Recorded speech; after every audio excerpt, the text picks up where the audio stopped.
On the 2nd of June 1953, in the crowd outside Westminster Abbey, Princess Margaret reached up and brushed a piece of lint from Peter Townsend's uniform. 2 seconds, that was all it took. She did it the way you do something without thinking, the instinctive domestic gesture of someone who has forgotten, for one unguarded moment, where they are and who is watching. Townsend stood very still while she did it. Around them, hundreds of people moved through the post-coronation crowd. Dozens of cameras were pointed in every direction. The most watched public event in British history had just concluded inside the Abbey behind them, and the world's press was still assembled outside it, looking for the next image. They found one. The photographs ran the following morning. Within 48 hours, the story had crossed the Atlantic. Within a month, the question of whether Princess Margaret would marry Group Captain Peter Townsend was being discussed in the cabinet room at Downing Street, in the correspondence of the Archbishop of Canterbury, in the private letters of the Queen herself. Within a year, Townsend had been removed from the country, not dismissed, not arrested, removed with the specific elegance of a palace that had long ago mastered the art of making things disappear without appearing to do anything at all. He was appointed heir attaché to the British Embassy in Brussels. The palace described it as a career advancement. Everyone understood it as an exile. He was kept there for 2 years, separated from the woman he loved by the English Channel and the full institutional weight of the British Crown. In October 1955, Princess Margaret issued a statement.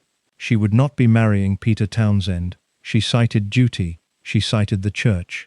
The statement was 14 lines long and written in the measured language of someone saying an enormous thing in the smallest possible space. She was 25 years old. She had been in love with the same man since she was 17. Townsend read the statement in London, where he had returned from Brussels to wait for a decision that had already been made. He said nothing publicly. He left England. He would not live there again. He married someone else in 1959. He had children.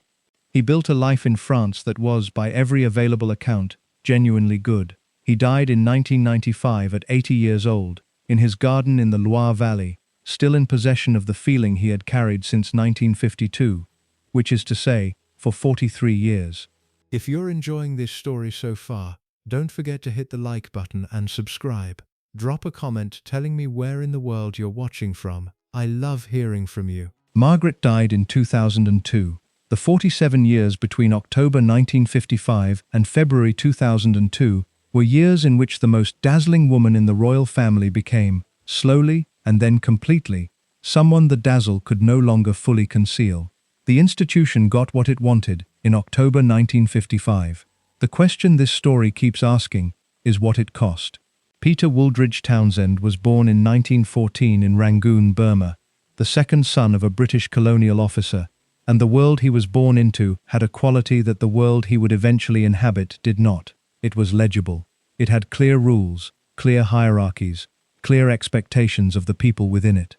You understood where you stood, you understood what was required, you met the requirement and you moved forward, and the movement was rewarded in the way that institutional life rewards people who meet requirements, with the next requirement slightly larger than the last. He was good at this. Not in the manner of someone who has found a system they can game, not with the calculating intelligence of someone who understands the rules primarily as obstacles to be navigated around. He was good at it in the genuine way, the way of someone whose character is naturally suited to the demands of institutional life, because the demands of institutional life match what the character actually is. He was precise, he was reliable, he had the quality, which not everyone has, and which cannot be trained into people who don't possess it naturally, of doing what he said he would do, every time, without requiring the doing to be noticed.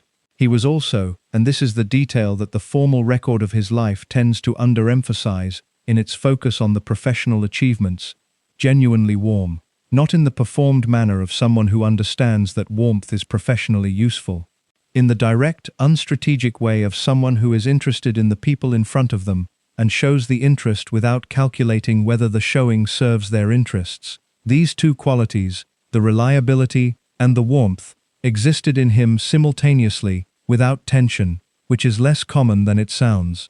Reliable people are frequently not warm.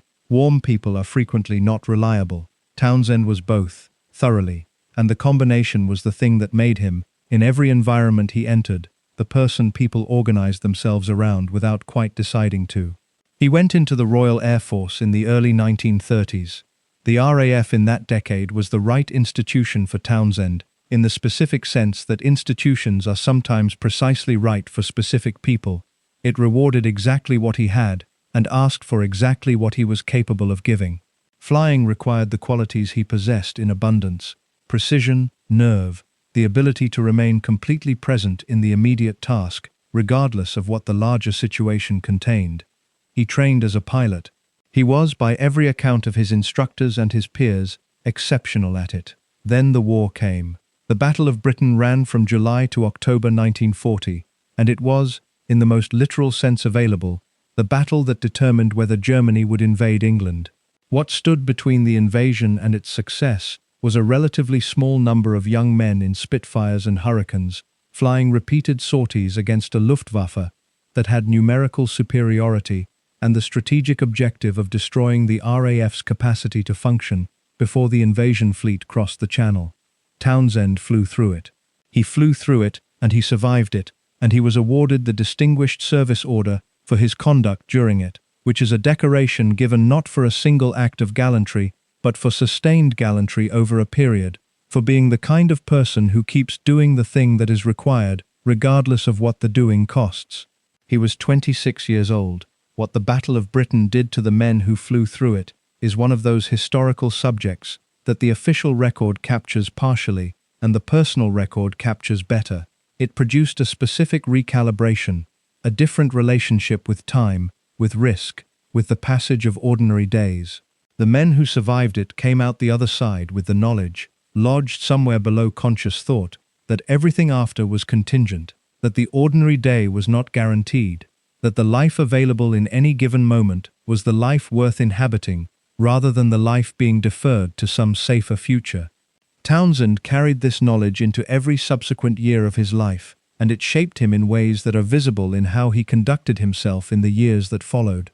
With the specific completeness of someone who has learned, through the most direct possible lesson, that half inhabiting a life is not a reliable strategy. He was appointed equerry to King George VI in 1944.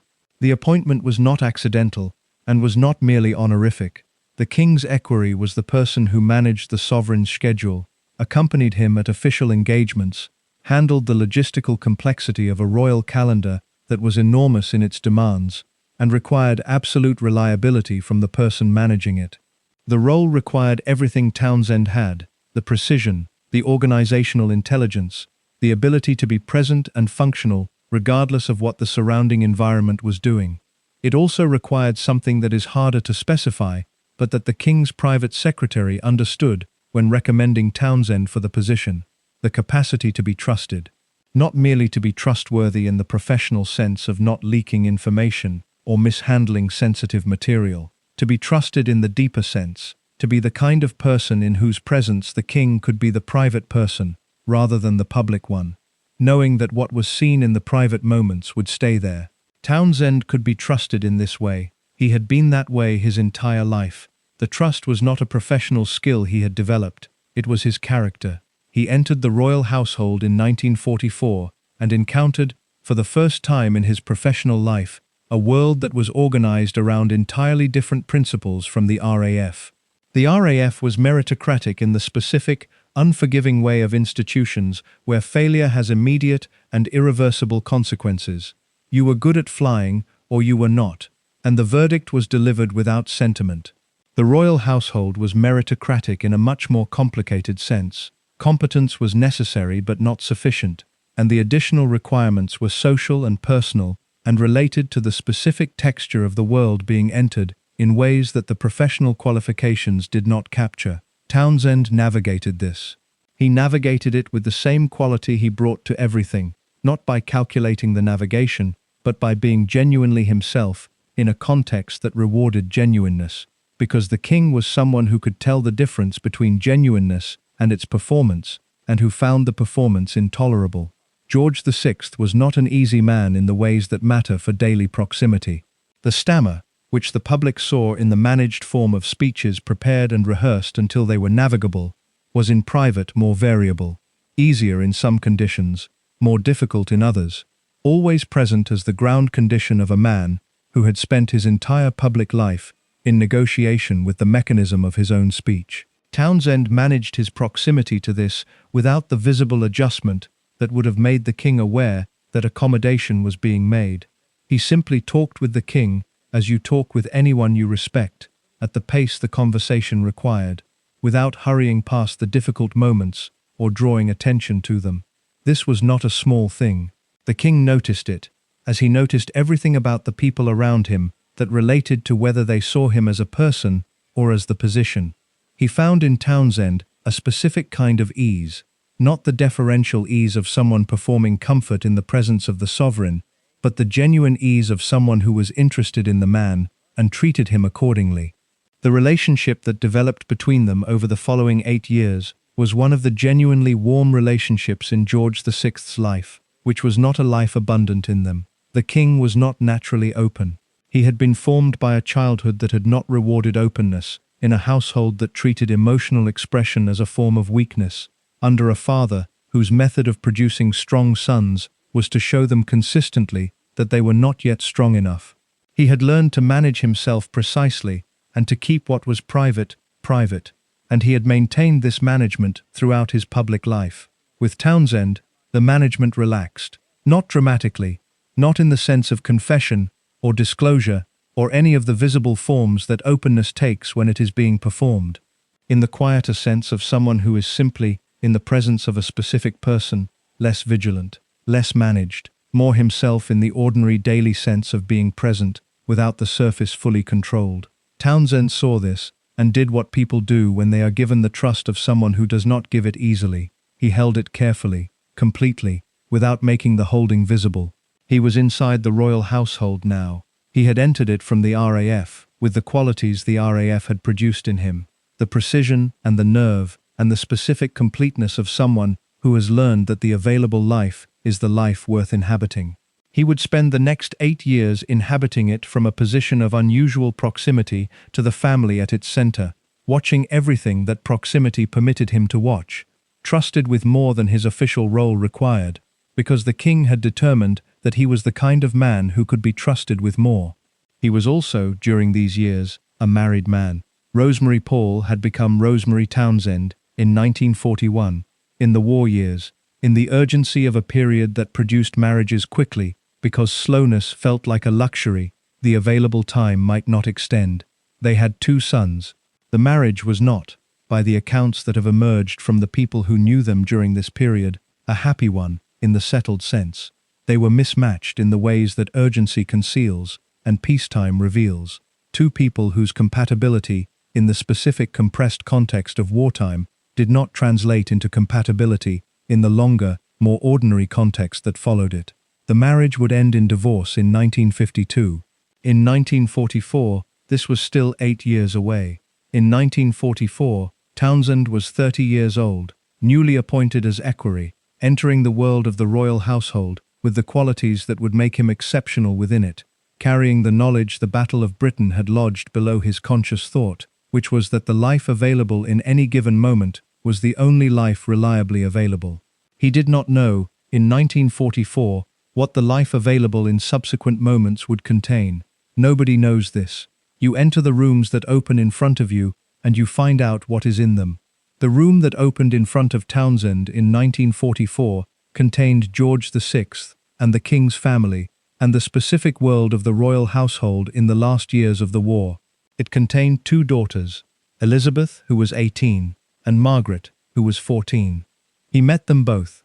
He noticed Margaret, not in the way that would become the story, not yet, not at that age, not in the specific form that the story would eventually take, but she was already the person she would continue to be, the one who was immediately present in any room she entered, who made herself felt without appearing to try, who had a quality of attention that she could deploy or withdraw at will, and who, when she deployed it, made the person receiving it feel briefly but completely seen.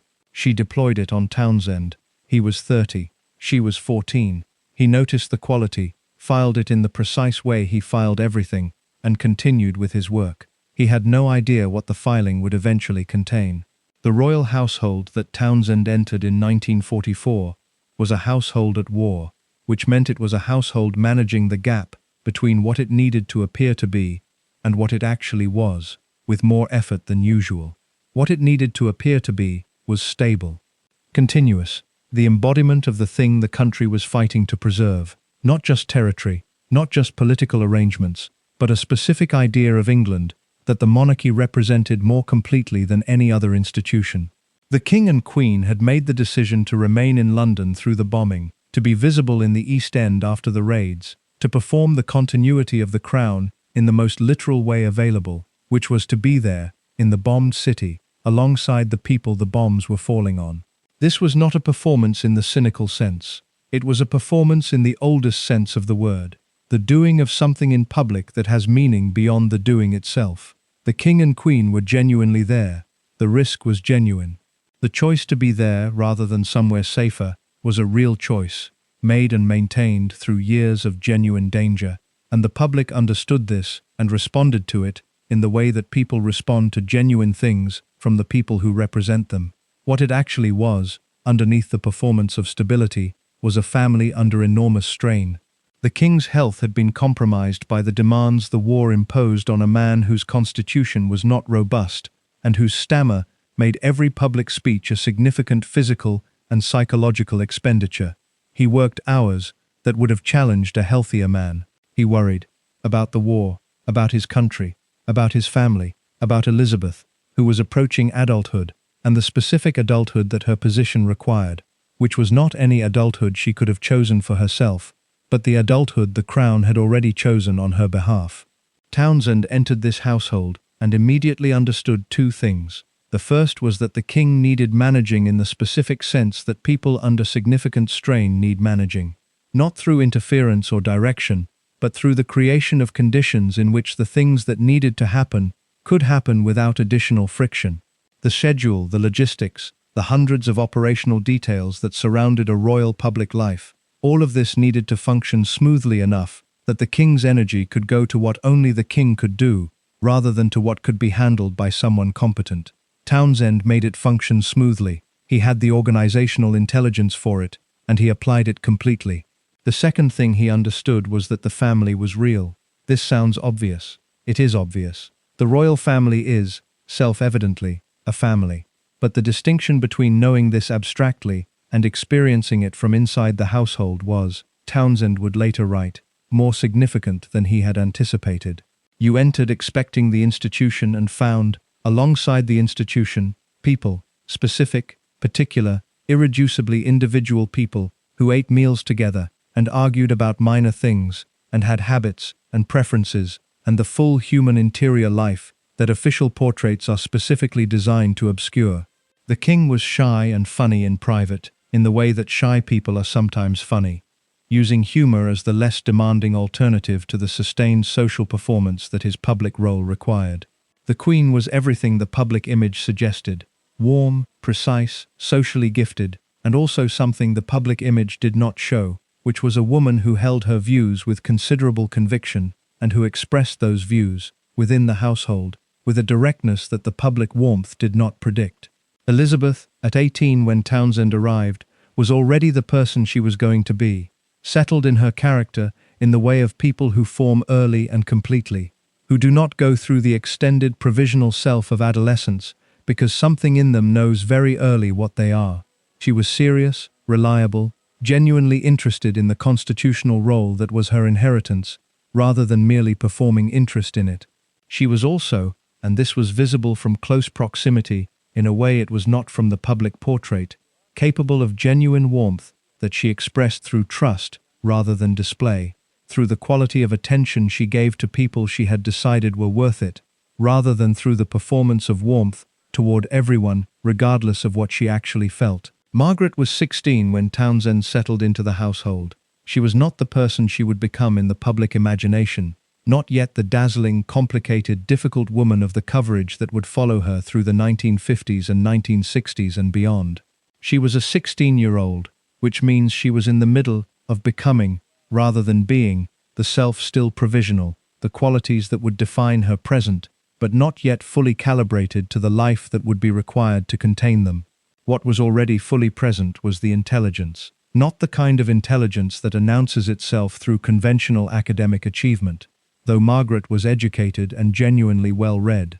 The kind that operates sideways, that absorbs the emotional content of situations faster than other people, that finds the incongruity in any arrangement and names it before anyone else has noticed it's there, that moves through rooms taking the temperature of every person in them and arriving, with unsettling accuracy, at conclusions about what each person actually wants as opposed to what they are presenting themselves as wanting. This intelligence made her extraordinary company in the specific sense that people use the word when they mean someone whose presence changes the quality of a room, not by dominating it, not by performing at it, but by being so genuinely and attentively alive within it that everyone around them is slightly more themselves. It also made her, in the specific circumstances of her life, someone who saw things she might have been happier not seeing. She saw, very clearly, that she was the second daughter.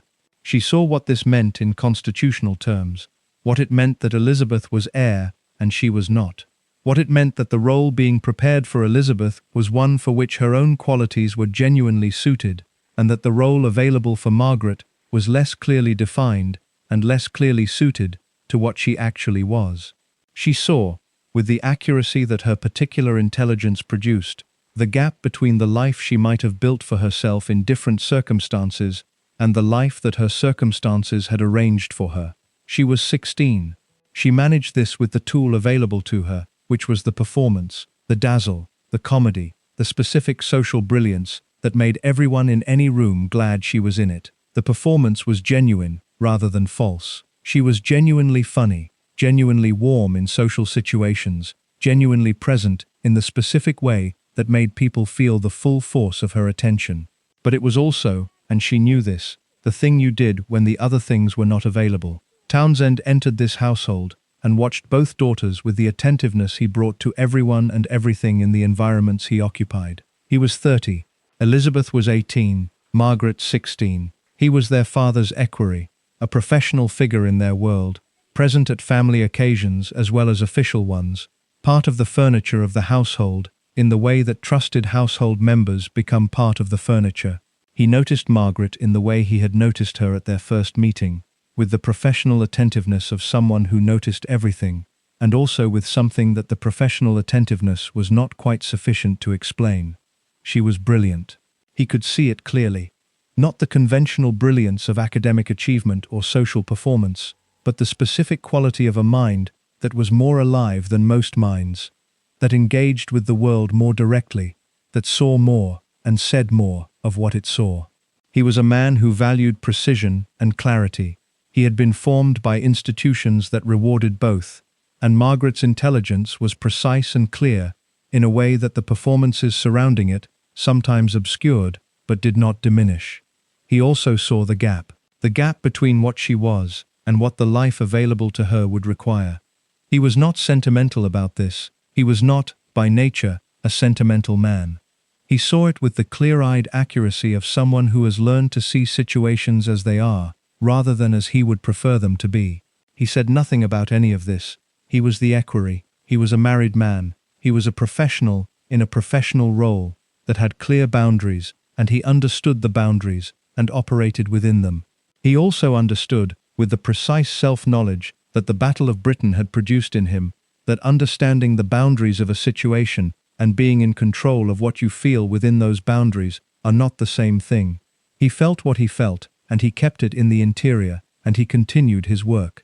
The work through 1944 and 1945, and the years immediately following the war, was the work of a household in transition, from wartime operations to peacetime ones, from the emergency arrangements of a country fighting for its survival, to the slower, more complex arrangements of a country that had survived and was trying to understand what the survival had produced and what came next. What came next in the family was George VI's health. The king had been unwell during the war in ways that the wartime portrait had not shown and that the peacetime reality was beginning to make visible. The demands of the preceding years had cost him something that was becoming apparent in the years after 1945, in his energy, in the increasing frequency of the moments when the physical cost of what he was doing broke through the managed surface and was briefly, visibly there. Townsend saw this from closer range than almost anyone outside the immediate family. He managed the schedule with the awareness of the health, alongside the awareness of the constitutional requirements, two variables that were frequently in tension and that he navigated with the same quiet efficiency he brought to every operational challenge. He also, in these years, completed the process of becoming part of the family's world in the fuller sense. Not as a family member, that distinction was always clear, always maintained, always part of the structure of his position, but as someone whose presence was assumed, whose reliability was relied upon, whose judgment was trusted in the specific daily way that people trust the judgment of someone who has proven, over years of daily contact, that the judgment is sound. He ate with the family on the occasions when the household arrangements included him. He traveled with them. He was present at the private occasions that the household staff were not present at, and at the official occasions that the public attended, and at everything in between. He watched Margaret move through these years. She was 17, 18, 19, 20. She was becoming, year by year, the woman the photographs of the early 1950s would capture, the specific, irreducible Margaret that the public would follow with the combination of fascination and judgment that attended her throughout her public life. She was also becoming someone Townsend understood in the specific way that you understand a person when you have watched them closely over years, in many different contexts and conditions, and have found the understanding consistent. The same person in the private family occasions as in the public ones, the intelligence and the wit and the underlying seriousness present in every context, the performance varying with the audience and the circumstances, but the person underneath the performance remaining constant. He understood her. He found the understanding, when he examined it honestly, to be more than professional. The examination required honesty because the honest answer was complicated. He was still married. He was a professional in a role with clear boundaries. He was 34 years old and she was 19, and the distance between those ages was not merely numerical. It was the distance between the man who had flown through the Battle of Britain and the young woman who had grown up in a castle during the war, between one kind of formation and another, between one understanding of what life was and another that was still being formed. He held the examination in the interior and continued his work. George VI died on the 6th of February 1952. He died at Sandringham, in his sleep, at 56 years old. The death was not unexpected by the people closest to him.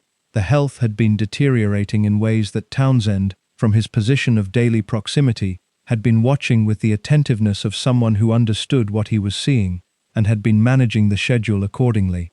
It was still the end of something that had been the center of Townsend's professional life for 8 years.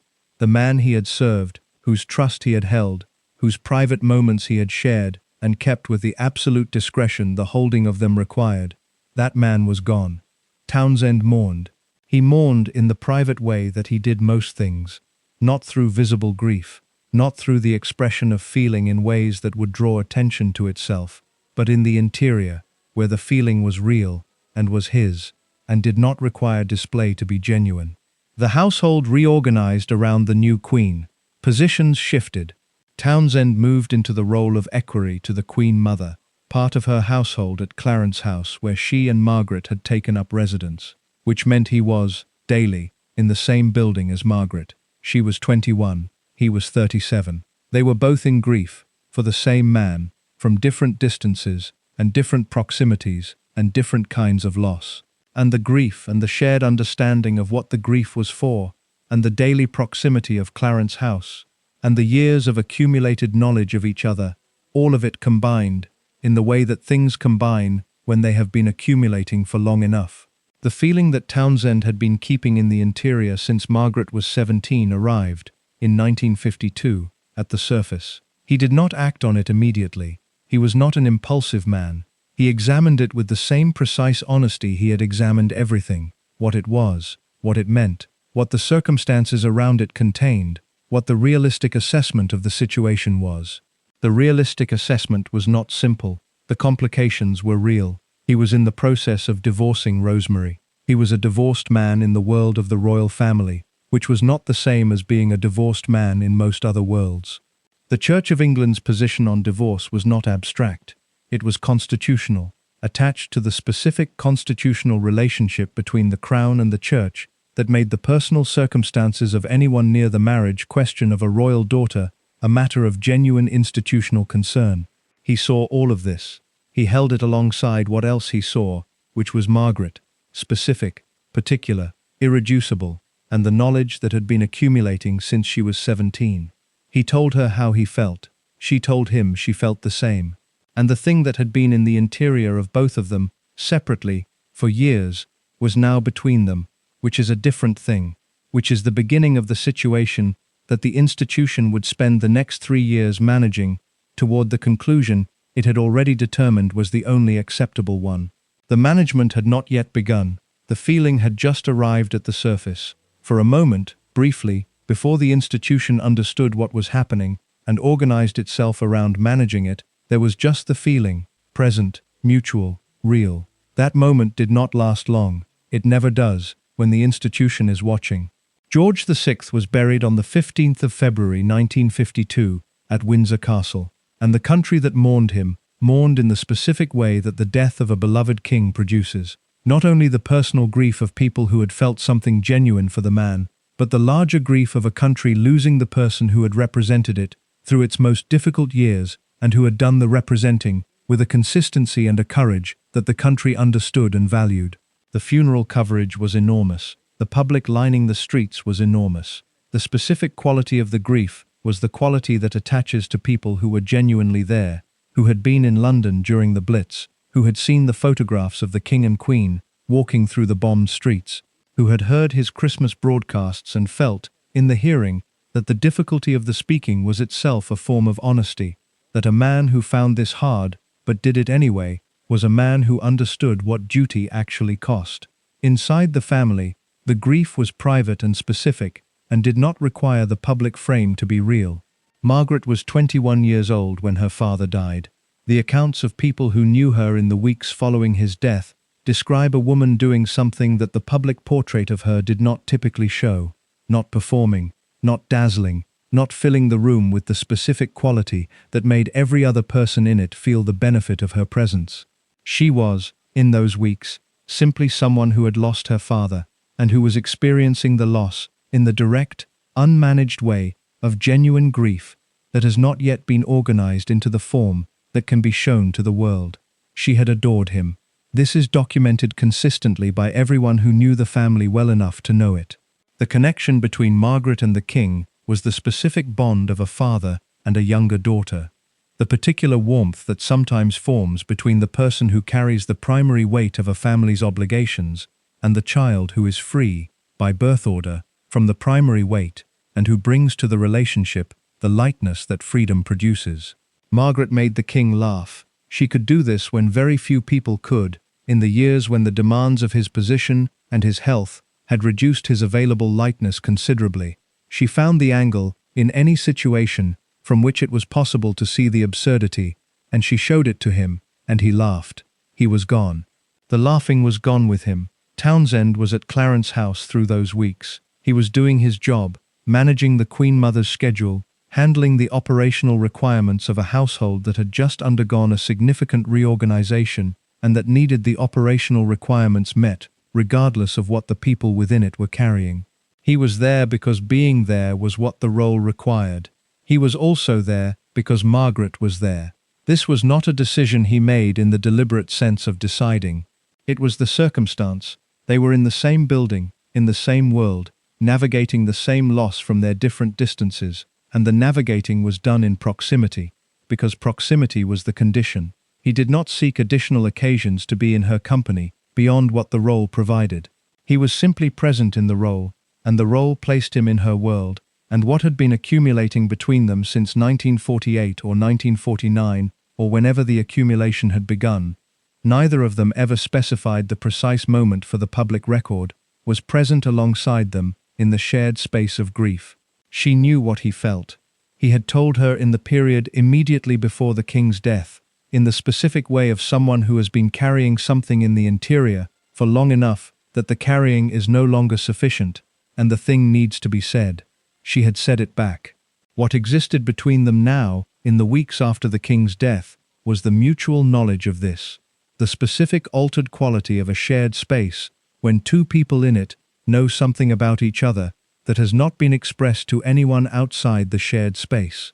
It changes the texture of the ordinary. The ordinary conversation carries more weight. The ordinary proximity contains more charge. The ordinary moments of being in the same room become moments that both people are aware of, in ways that the people in the room cannot see, but that the two people themselves feel with complete clarity. They felt it with complete clarity. They also felt, with the same complete clarity, the weight of the context surrounding it. Townsend was completing his divorce from Rosemary.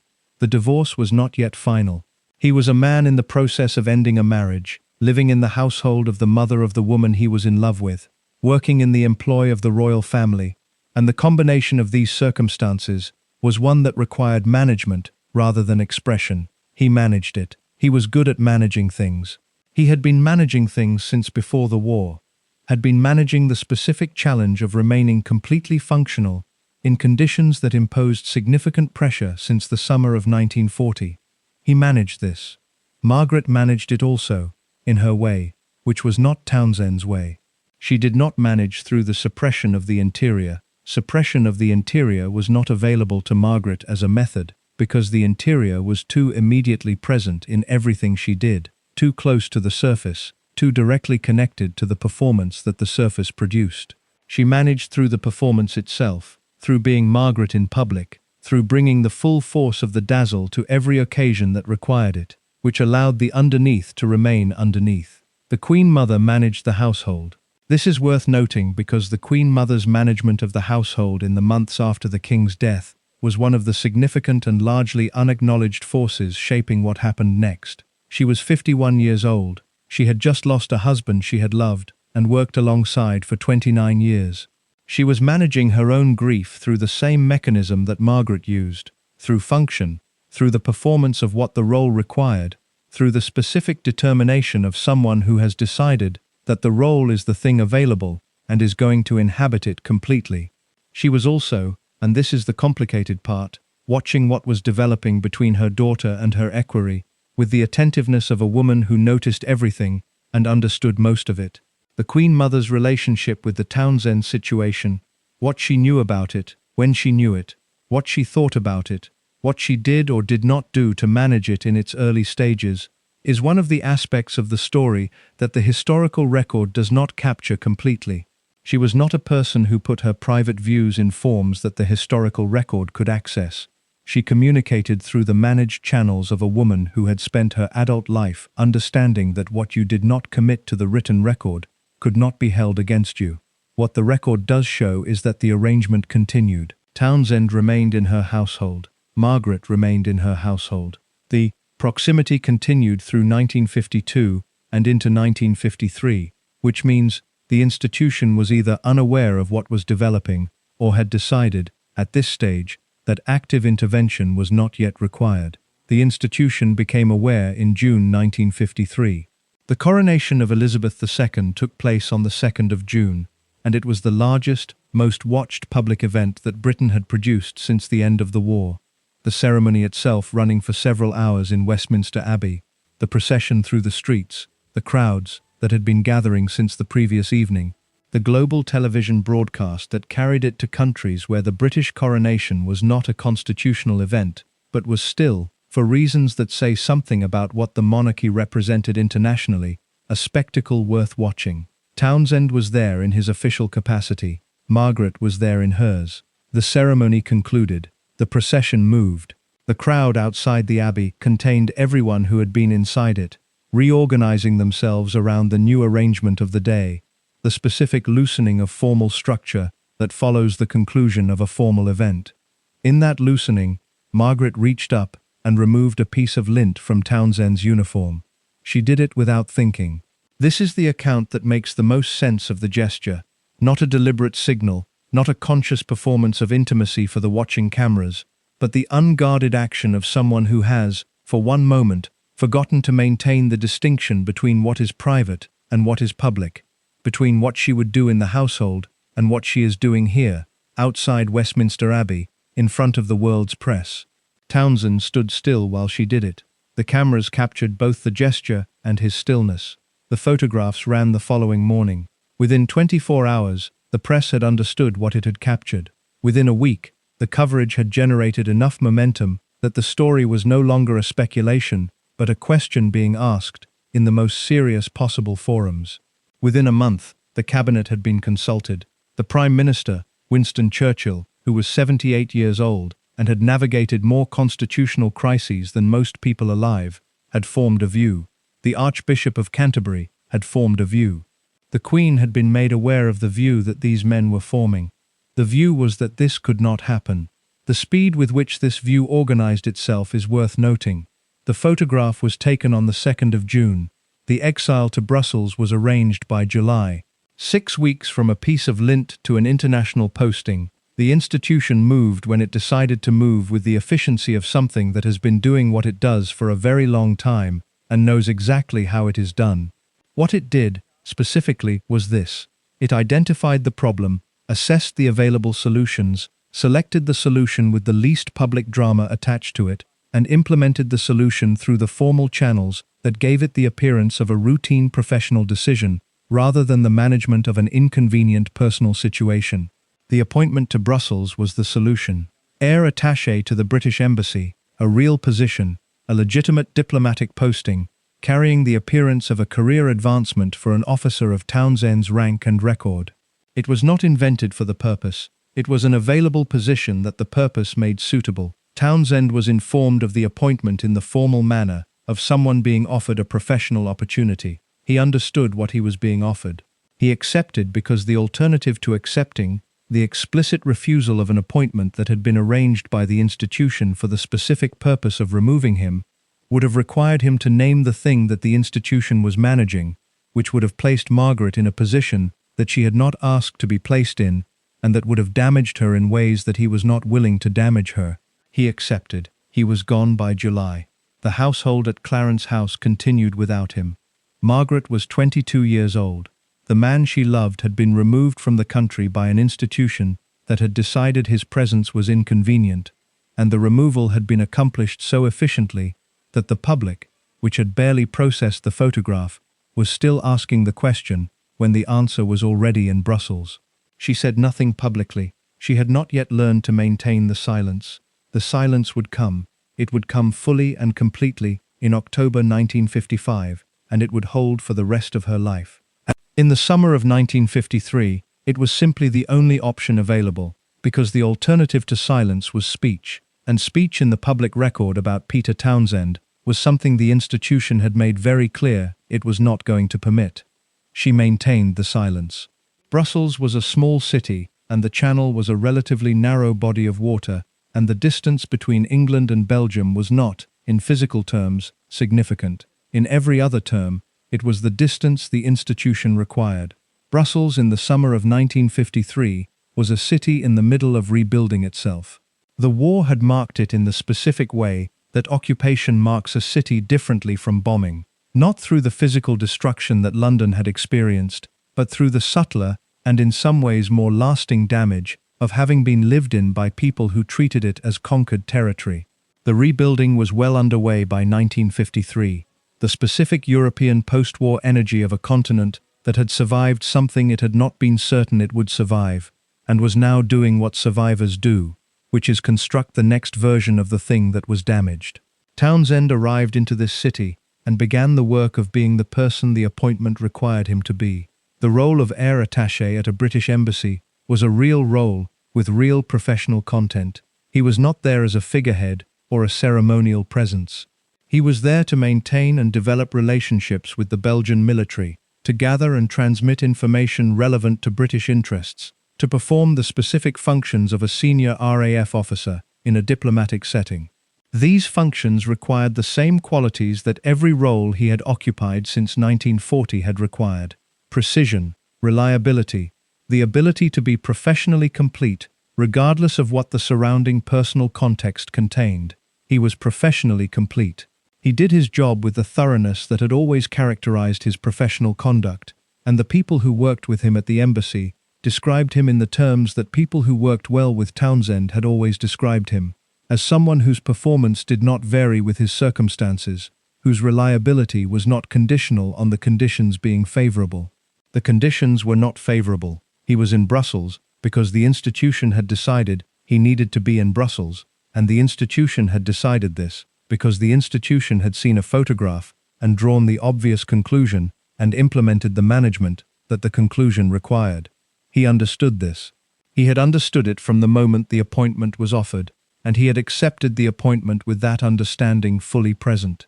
What he had not quite anticipated, not because he was naive, but because some things cannot be fully anticipated until they are experienced, was what the specific quality of the distance would feel like over time. The distance from England was not primarily geographical. Brussels was a 2-hour flight from London. The physical distance between Townsend and Margaret was, in absolute terms, smaller than the distance between many people who managed to live entirely ordinary lives of undisrupted connection. What made it significant was not its size, but its nature. It was managed distance, imposed distance, the specific distance of a situation in which the geography was the institution's method, rather than a neutral fact. He wrote to Margaret. The letters went through channels that were, by the nature of his position and hers, not entirely private. The correspondence of a senior royal and a diplomatic official passed through systems that were aware of it, that could not be said to be actively monitored, but that were not unmonitored, in the way that two ordinary people's letters to each other would be unmonitored. He wrote with this awareness. The letters were careful. They communicated what they needed to communicate, the maintenance of the connection, the presence of the feeling, the continuity of what had been there before Brussels, without giving the institutional awareness of the correspondence material that the institution could use. He was a precise man. The precision served him here. Margaret wrote back. Her letters are not in the public record in any detail. What is known is that they existed, that the correspondence was maintained through the 2 years of Brussels, and that the maintaining of it was the thread that held the connection through the distance. She wrote with the same awareness he did, carefully, in the knowledge that the private was not fully private, in the way of someone who has learned very quickly that the world she inhabits does not contain the ordinary privacy of ordinary life. The 2 years in Brussels were not years of dramatic suffering. Townsend was not a man who organized himself around suffering. It was not his mode. He found what was good in the situation and inhabited it, which was the habit of mind that the Battle of Britain had either produced or revealed in him. Brussels was interesting. The diplomatic world was interesting. The work was real and engaged him in the way that real work engages people who need work to be real. He also, during these years, had time that the equerry role had not provided. The equerry role had been total, absorbing, in terms of time and attention, and the specific kind of presence it required. Brussels was demanding professionally and left room for things that the equerry years had not left room for. He read. He wrote. He gardened when he had access to a garden, and the gardening was not incidental. It was the thing that had always provided him with the specific form of engagement with the world that the interior life requires, and that his professional roles, for all their satisfaction, did not provide. He was becoming, in Brussels, more fully the person he would be in France, the man who would build a life from what remained, who would make that life genuinely good, who would understand that genuinely good and the life you had planned are not the same thing, and that understanding the distinction is not surrender but accuracy. He was not there yet. Brussels was not France. Brussels was still the managed distance, the institution's arrangement, the posting that ended when the institution decided it had served its purpose. In England, Margaret was managing. She was 22, 23, 24, through the Brussels years. She was a senior member of the royal family in the early years of the new reign, attending the official occasions, fulfilling the public role, being present at the events that the monarchy organized and at which her presence was required. She did all of this. She did it with the competence of someone who had been doing it since she was a child, and for whom the performance of the role was sufficiently embedded to be produced reliably, regardless of what the underlying state was. The underlying state was waiting. She was waiting for October 1955.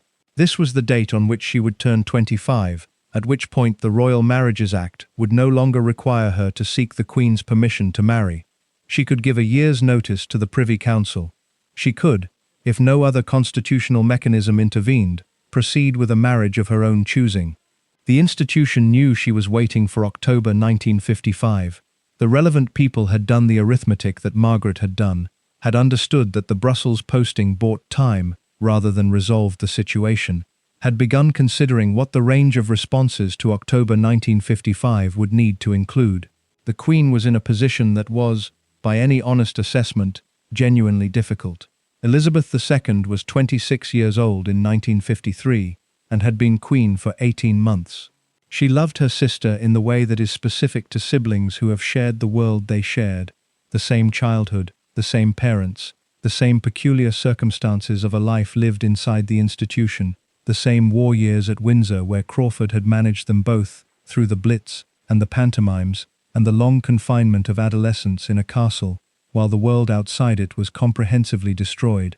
She loved Margaret, and she was also the head of the Church of England and the constitutional monarch of a country in which the Church's position on the remarriage of divorced persons was not merely a theological abstraction, but an institutional commitment with specific constitutional weight.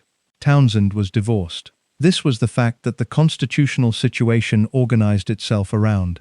Not his character, not his qualities, not the 8 years of service to her father that Elizabeth knew from the inside and valued completely. The divorce.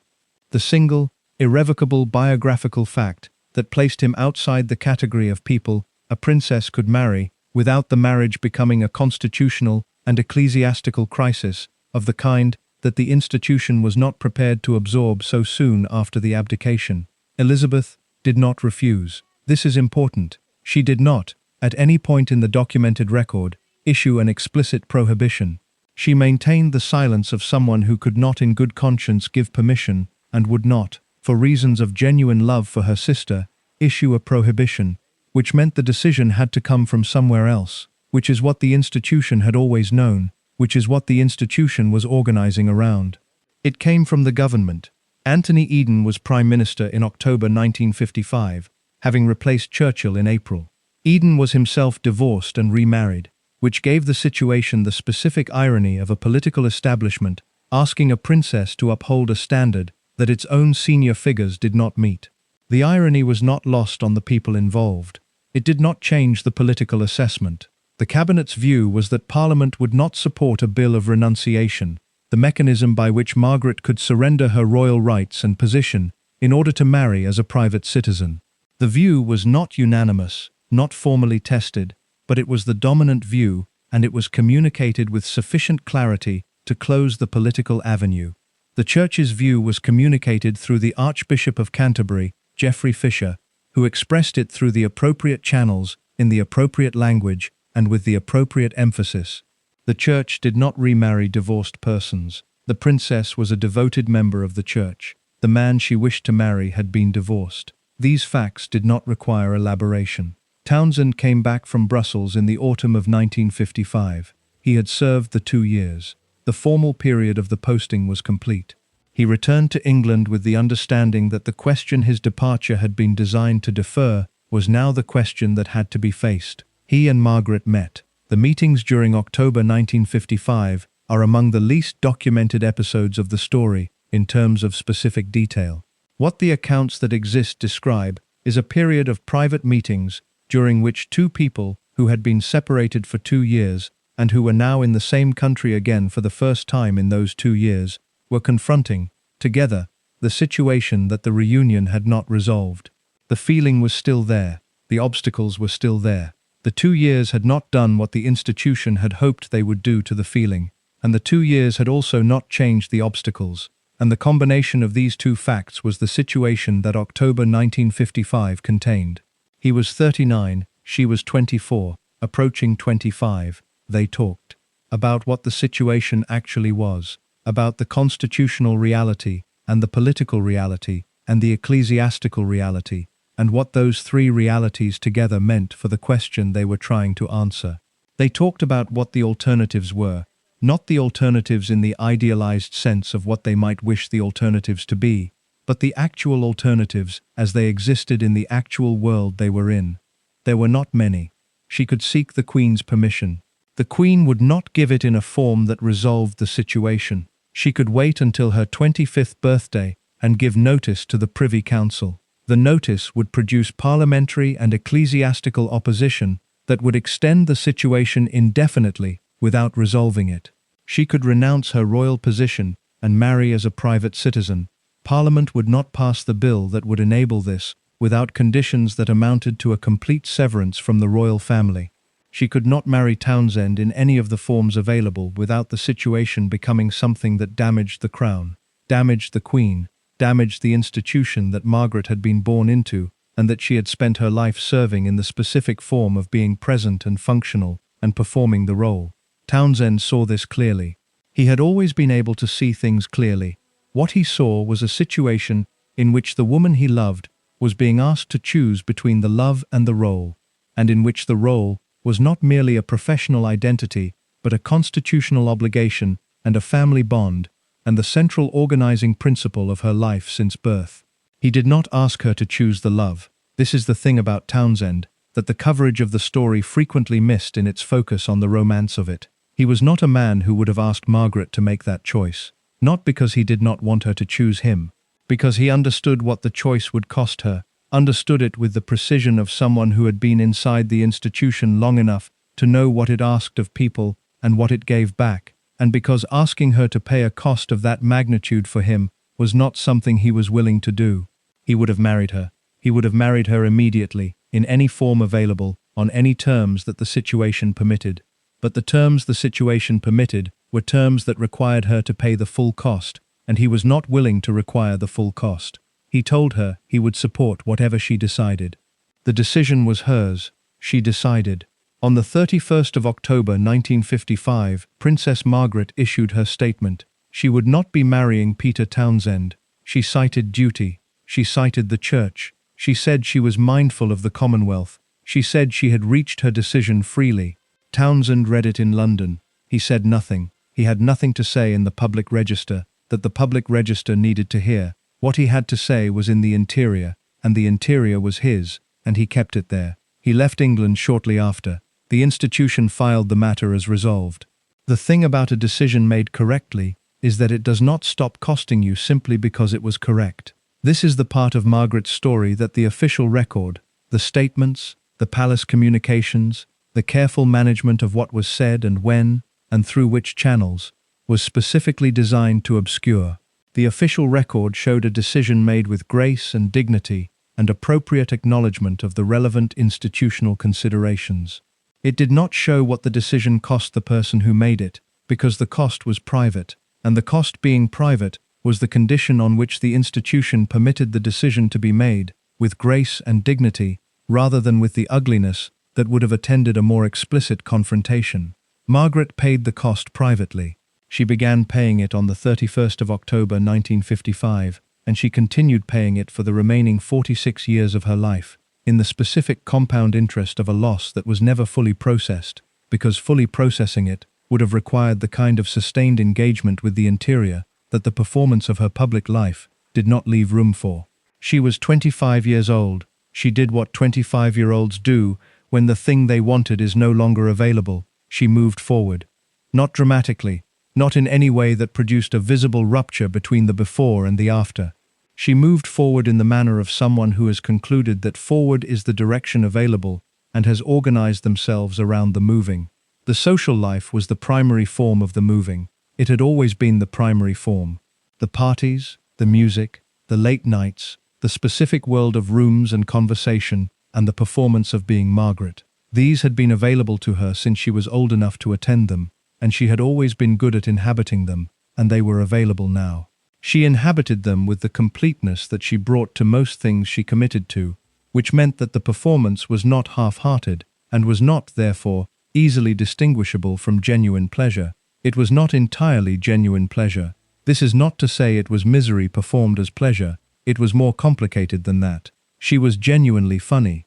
She was genuinely interested in people. She was genuinely musical, genuinely engaged in the intellectual life of the rooms she moved through. The writers and the artists and the musicians who were part of the social world she inhabited were not background decoration, but people she actually spoke with, and whose company she actually valued. The pleasure was real.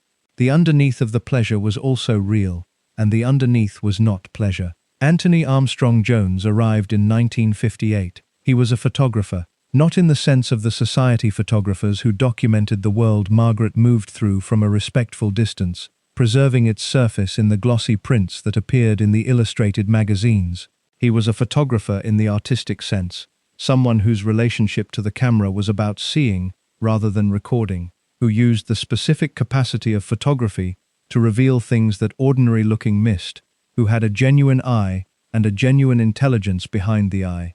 He had also, by the time he met Margaret, developed a professional reputation that gave him access to the world she moved through without making him a member of it.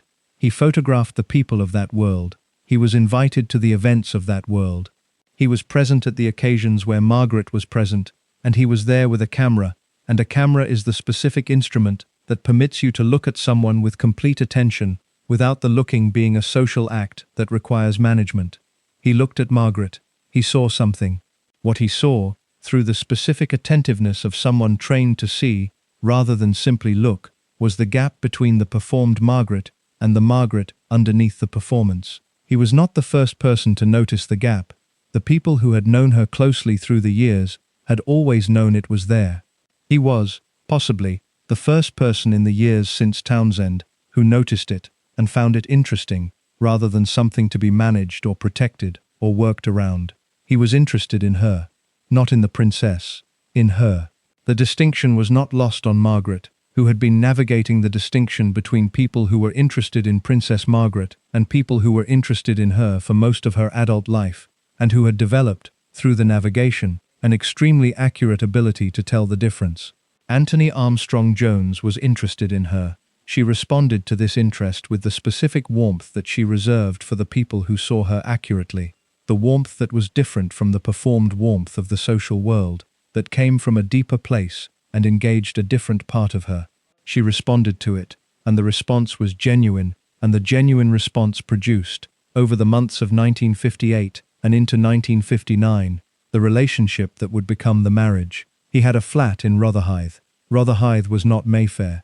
It was a working-class area on the south bank of the Thames, a place of docks and warehouses, and the specific industrial texture of the part of London that the money hadn't reached, and that Armstrong Jones had chosen, not because it was fashionable, it was not fashionable, but because it was his, because he had made a home there of a kind that was genuinely his own creation, rather than the provision of an institution or the inheritance of a family arrangement. The flat had a garden.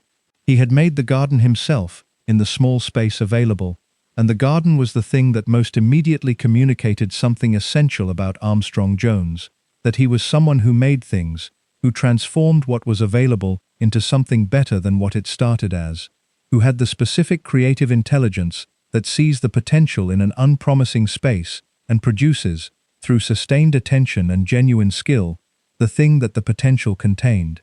Margaret went to Rotherhithe. She went there in the way that she went to Mustique, with the relief of someone entering a space that does not require her to be anything beyond what she is. The flat was nothing like any room she had inhabited since birth.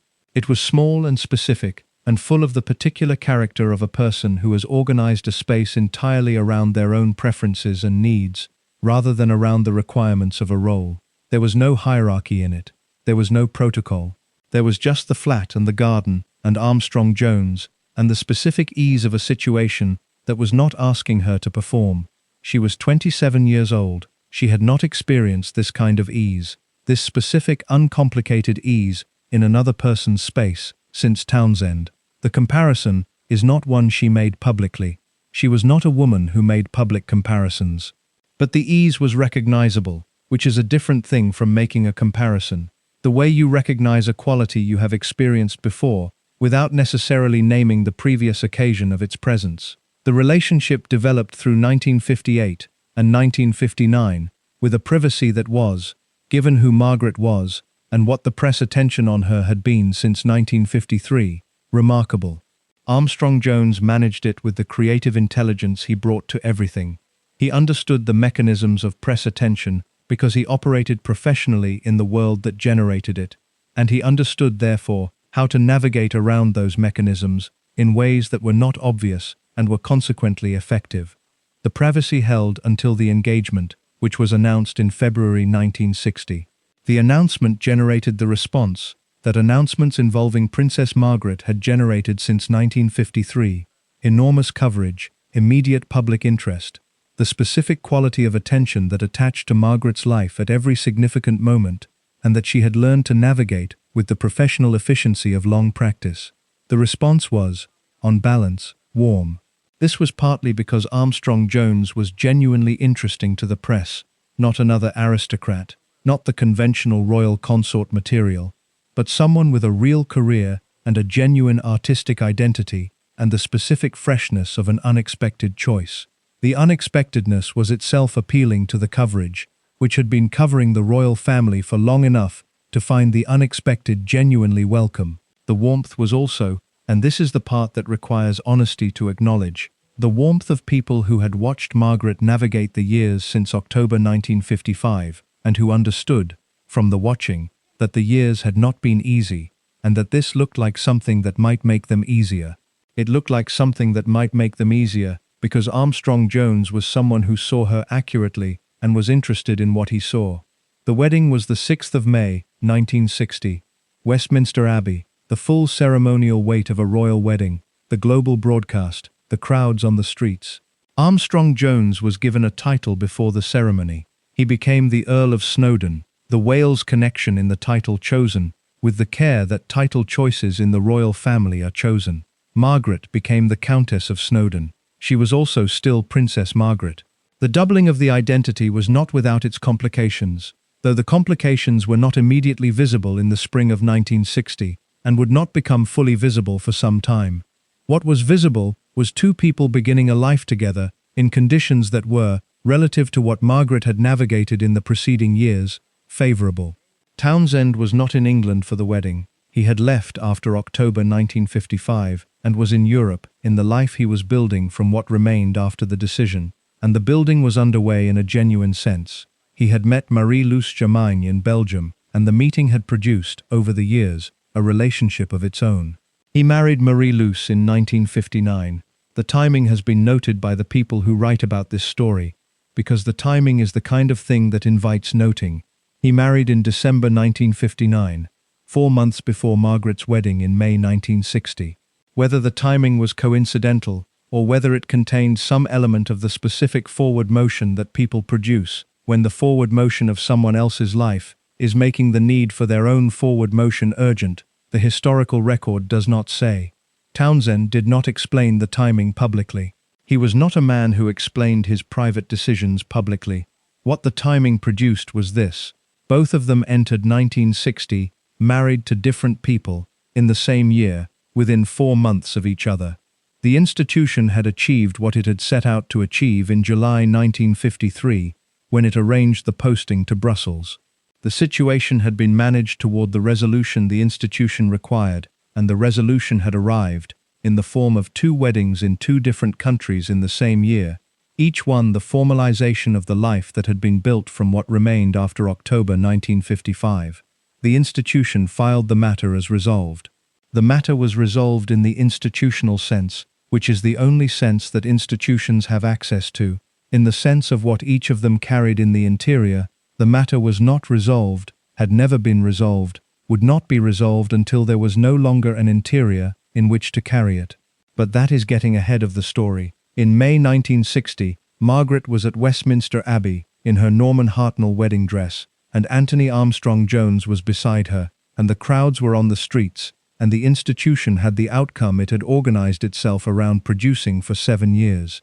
She looked beautiful.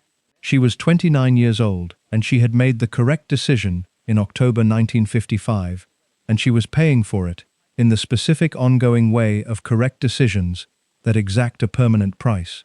And she was paying it without allowing the payment to be visible, which was the one form of the payment the institution had not required of her, and that she had decided, on her own, was the appropriate form. She paid it invisibly. She would continue paying it invisibly for the rest of her life. The marriage lasted 18 years. This is the fact that the coverage of the marriage tends to organize itself around as though duration were the primary measure of what a marriage was, as though a marriage that lasted 18 years was, by the simple arithmetic of its duration, a different kind of thing from a marriage that lasted 5, or a marriage that lasted 50. Duration is not the measure. What happened inside the 18 years is the measure. And what happened inside the 18 years of the Armstrong-Jones marriage is a story that is more complicated than either the sympathetic version, 2 people who tried and failed, or the reductive version, a doomed match from the beginning, is capable of capturing. They were happy at the start. This requires saying clearly, because the retrospective knowledge of how the marriage ended makes it tempting to read the beginning as though the ending were already visible in it, which is the specific distortion that knowledge of outcomes imposes on the reading of origins. The beginning was genuinely warm. The Rotherhithe flat, the garden, the specific ease that Margaret had found in Armstrong-Jones's company, and his space, and his way of being with her, all of this continued into the early marriage, in ways that the people around them observed and described as real. They had children.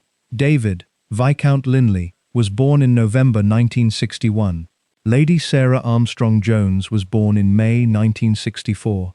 The children were real, and the love for them was real, and the experience of being parents together produced, in the early years of that experience, the specific warmth of shared purpose that parenthood sometimes gives to marriages that need the warmth.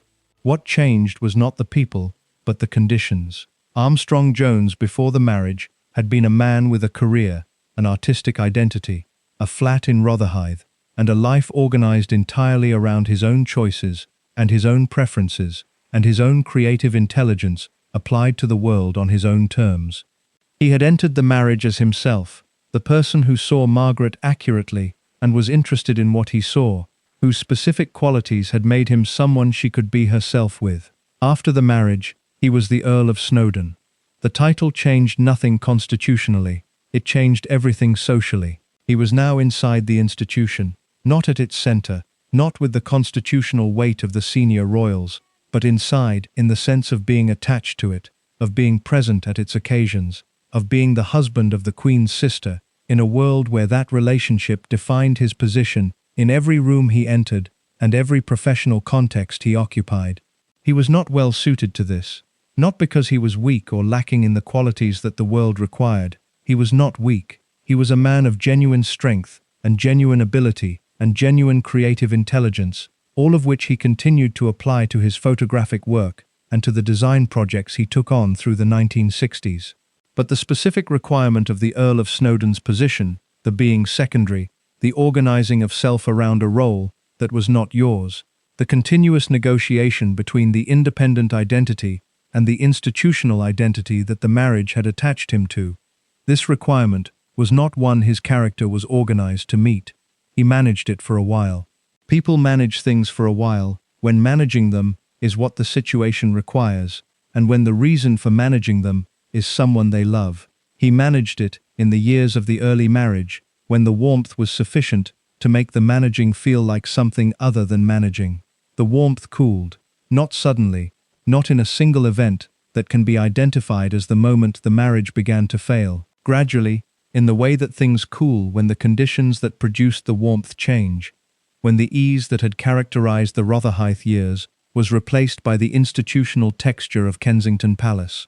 When the man who had made his own choices in his own flat found himself making choices inside the framework of an institution that had its own ideas about what choices were appropriate.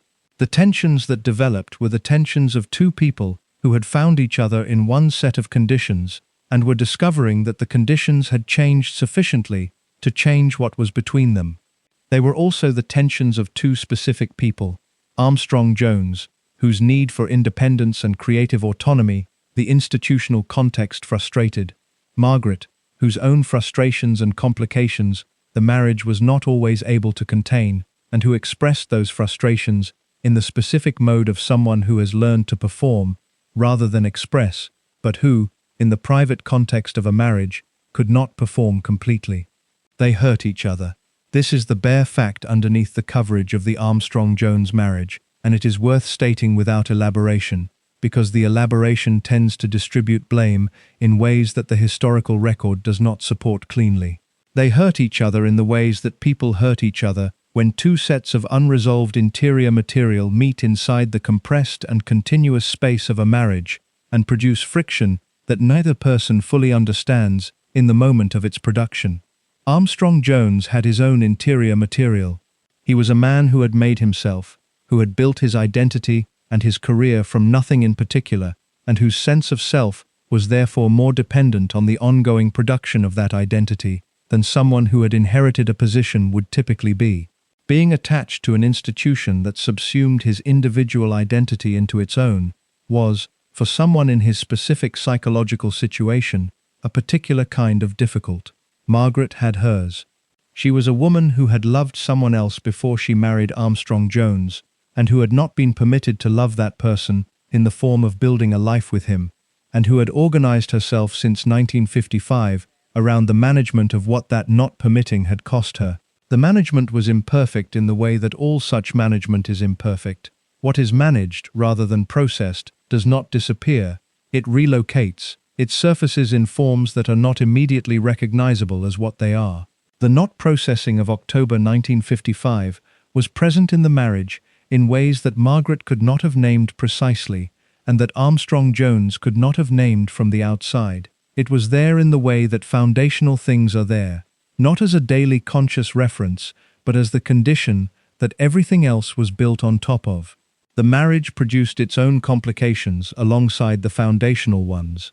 The infidelities, his and, in due course, hers, are documented in the biographical record with the varying degrees of specificity that biographical records contain when they are working from sources who have their own complex relationships to the material. They happened. They were part of what the marriage became as the warmth cooled and the conditions changed, and two people who had found each other in the Rotherhithe flat found that the flat had become Kensington Palace, and that Kensington Palace was a different kind of place to inhabit together. Roderick Llewellyn appeared in 1973. He was 25 years old, to Margaret's 42. The gap in their ages was the most immediately visible thing about the relationship, and became, in the coverage that followed it, the primary frame through which the relationship was discussed. The older woman, the younger man, the specific arithmetic of it, presented as the essential content of the thing, rather than as one of several facts about it. He was warm. He was uncomplicated in the way that people are uncomplicated when their own situation is genuinely uncomplicated, when they are not carrying the weight of an institution, or the management of a sustained loss, or the negotiation between competing versions of their own identity. He liked Margaret. He was not performing the liking.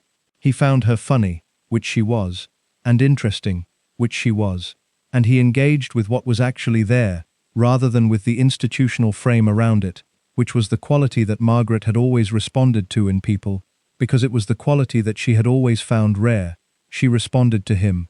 If you're hooked on this story, make sure to subscribe and turn on notifications so you never miss an upload.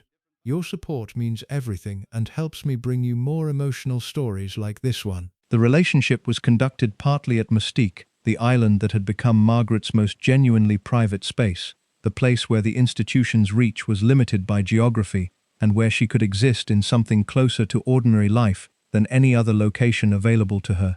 They were photographed at Mystique in 1976, in the specific way of people who did not know they were being photographed, in the informal intimacy of two people who are not performing for cameras because they do not believe cameras are present. The photograph ran everywhere. The photograph accelerated what was already in motion, the formal separation from Armstrong Jones, which was announced in March 1976. The divorce followed in 1978. Margaret was 47 years old, and twice the story the institution had never wanted to tell.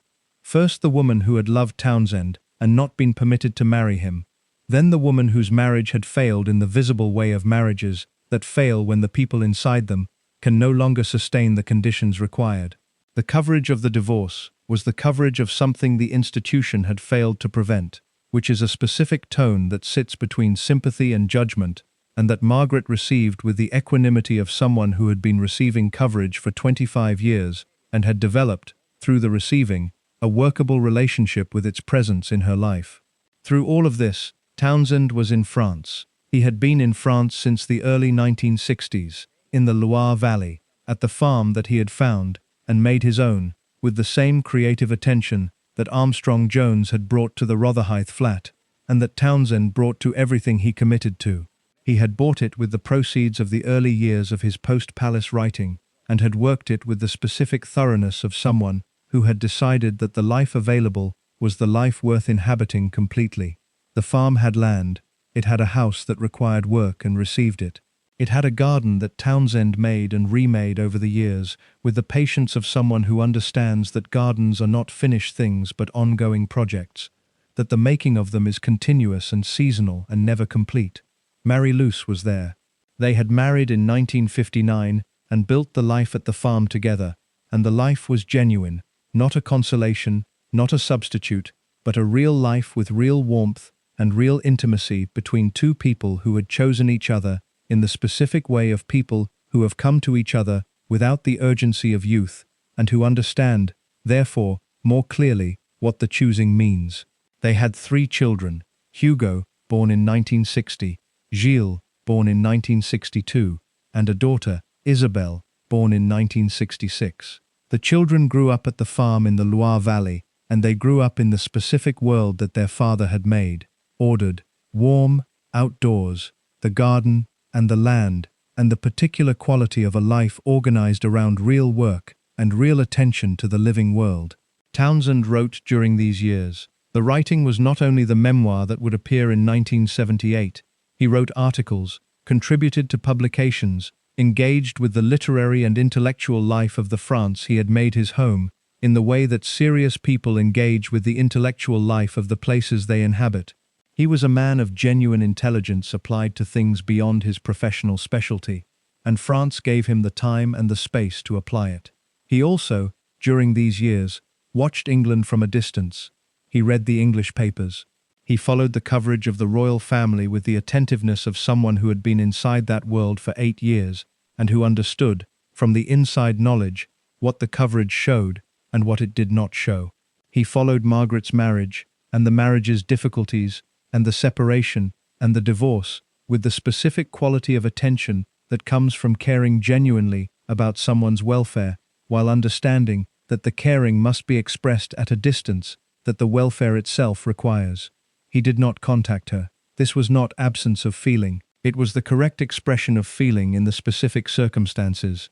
The understanding that the distance the institution had imposed had been internalized by both of them into the permanent architecture of their relationship to each other, and that reaching across it now would not give Margaret anything that would help her, and would give the coverage material that would make her situation more difficult. He cared about her situation not becoming more difficult, more than he cared about his own need to reach across the distance. This is the thing about Townsend, that the story of him requires understanding. He was not a man who organized his emotional life around his own needs. He had been formed in institutions that did not reward that organization, and he had internalized the lesson of those institutions in the genuine rather than the performed way. Not because it was expected of him, but because it matched something that was already in his character, the specific quality of a man who considers others before himself, without making the consideration visible, and without requiring it to be acknowledged. He considered Margaret. He kept the considering in the interior. He continued his life at the farm in the Loire Valley. The garden continued. The children grew. Marie-Luce was there. Margaret was in London, or in Kensington Palace, or in Mystique, and the 46 years between October 1955 and February 2002 were running at their own pace, delivering their own contents, extracting their own costs. Townsend followed it from France. He did not intervene. He gardened. The memoir was published in 1978. Townsend called it Time and Chance, which is a phrase from Ecclesiastes. The time and chance that happeneth to all men, the randomness that the book of Ecclesiastes insists, underlies the apparent order of human experience. The title was not chosen carelessly. Townsend was a precise man who chose things with attention to what they meant, and what this title meant was something specific about how he understood what had happened to him, not as the product of deliberate institutional malice, or personal failure, or the inevitable consequence of anything, but as the meeting of particular circumstances with particular people at a particular moment, which produced a particular result, which is how most things in human life produce themselves when examined honestly. He was 63 years old when the book appeared. He had been in France for nearly 2 decades by this point, and the France years had given him something that the equerry years, and the Brussels years, and the years of the situation's acute phase had not given him: the distance from events sufficient to see them clearly. Not the distance of someone who has suppressed what happened and is therefore free of it, but the distance of someone who has lived with what happened long enough and honestly enough to understand it, without the understanding requiring the pain of the immediate to be reproduced. He wrote about the king. The portrait of George VI in the memoir is one of the most intimate accounts of that king available in the biographical literature, because Townsend was the person who saw him most clearly and most consistently over the longest period of genuine proximity. He wrote about the stammer not as the defining feature of a man, but as one aspect of someone whose defining feature was courage. The specific courage of someone who did something very difficult, daily, for decades, because the doing of it was what the position required, and the position was what he had accepted. He wrote about the royal family with the discretion of someone who understood that 8 years of trust was 8 years of trust, regardless of what had subsequently happened, and who was not going to violate that trust for the sake of material that the memoir did not require. He wrote about Margaret. He wrote about her with the love that 43 years had not diminished, expressed in the specific form that love takes when it has been carried long enough to lose the urgency of the immediate and become something quieter and more settled and more completely itself. He wrote about the specific quality of her intelligence, the precision of her wit, the specific way she engaged with the world that made everyone around her more alive to it. He wrote about what she was when she was not performing, the person underneath the dazzle that the dazzle was designed to protect. He wrote about October 1955. He wrote about it with the honesty he brought to everything: the constitutional reality, the political reality, the ecclesiastical reality, the specific combination of pressures that had produced the only outcome those pressures were capable of producing. He did not present the outcome as a tragedy in the operatic sense, as something that should not have happened, that was an injustice, that demanded the revision of the institutions that had produced it. He presented it as what it was: the meeting of particular circumstances with particular people, which produced a particular result, which both of them had then been required to live with and had been living with since. He said she had been right. This is the part of the memoir that people tended to focus on in the coverage of it, and it required focus because it was the statement that most directly addressed the question the public had been asking since October 1955. Had Margaret made the right decision? Townsend's answer was yes, and the answer was not a performance of magnanimity. He had examined the question with the same precision he brought to everything, and he had arrived at the answer through the examination, not through the desire to appear generous.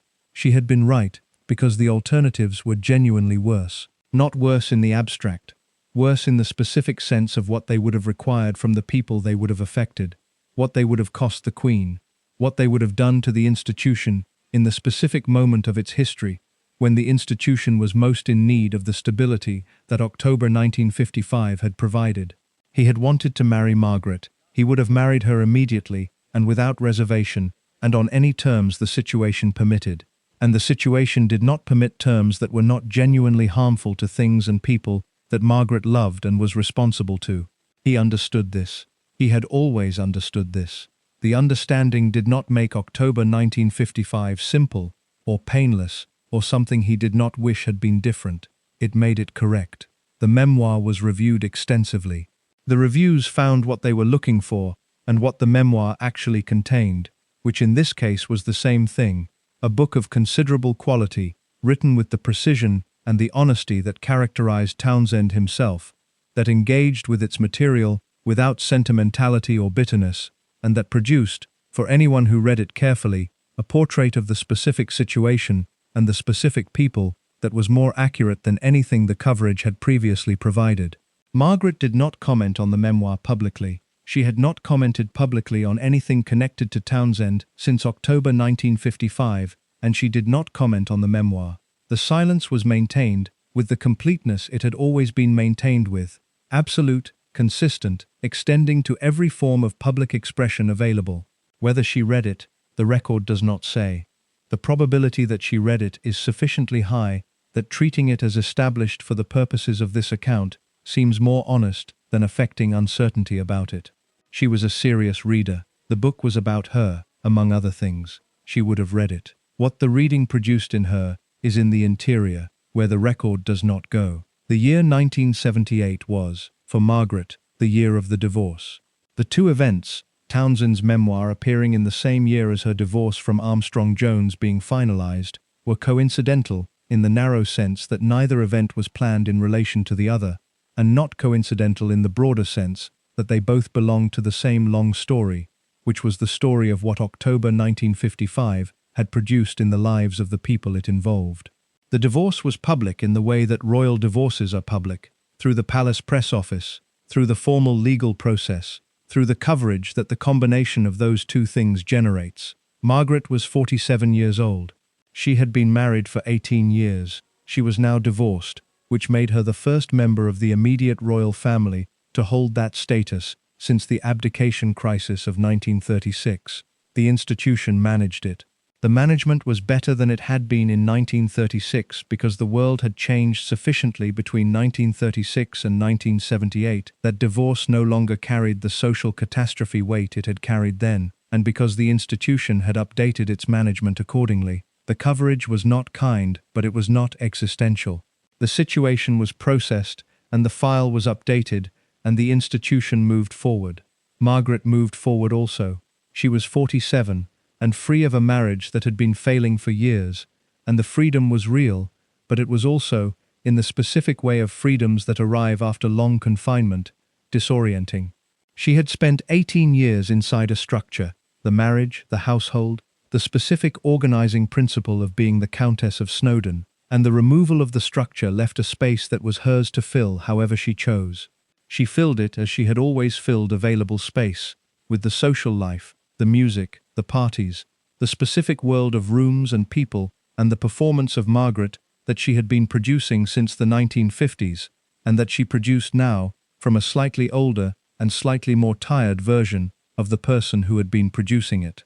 She was also, and this is the part the coverage of the late 1970s and 1980s tended to underemphasize in its focus on the surface, doing the work of her official role with the consistency that the role required. She was patron of organizations. She attended engagements. She was present at the state occasions and the family occasions, and the occasions that did not fit neatly into either category, but that the position of the Queen's sister required attendance at. She showed up. Through the divorce, and through the Llewellyn years, and through the coverage that both of these things generated, she showed up to the role with the reliability that had always characterized her relationship to it. Townsend tended his garden. The garden at the Loire Valley farm was, by the late 1970s, a mature thing, a garden that had been worked for 15 years, that had the specific quality of gardens that have had sustained and intelligent attention applied to them over time. Things that had been planted small were large. Arrangements that had been experimental had proved themselves. The garden reflected, in the way that gardens reflect the people who make them, the qualities of the person who had made it, precise in its design, warm in its execution, the product of sustained and patient work rather than dramatic gesture. He worked in it in the mornings and wrote in the afternoons, and lived the life at the farm in the complete way of someone who has decided that the life available is the life worth inhabiting, and has inhabited it accordingly. Marie-Luce was there. The children were growing up and beginning to have their own lives in the way that children of good parents have their own lives, with the foundation intact, moving forward from what they had been given, rather than in reaction to what they had been denied. He read the English papers.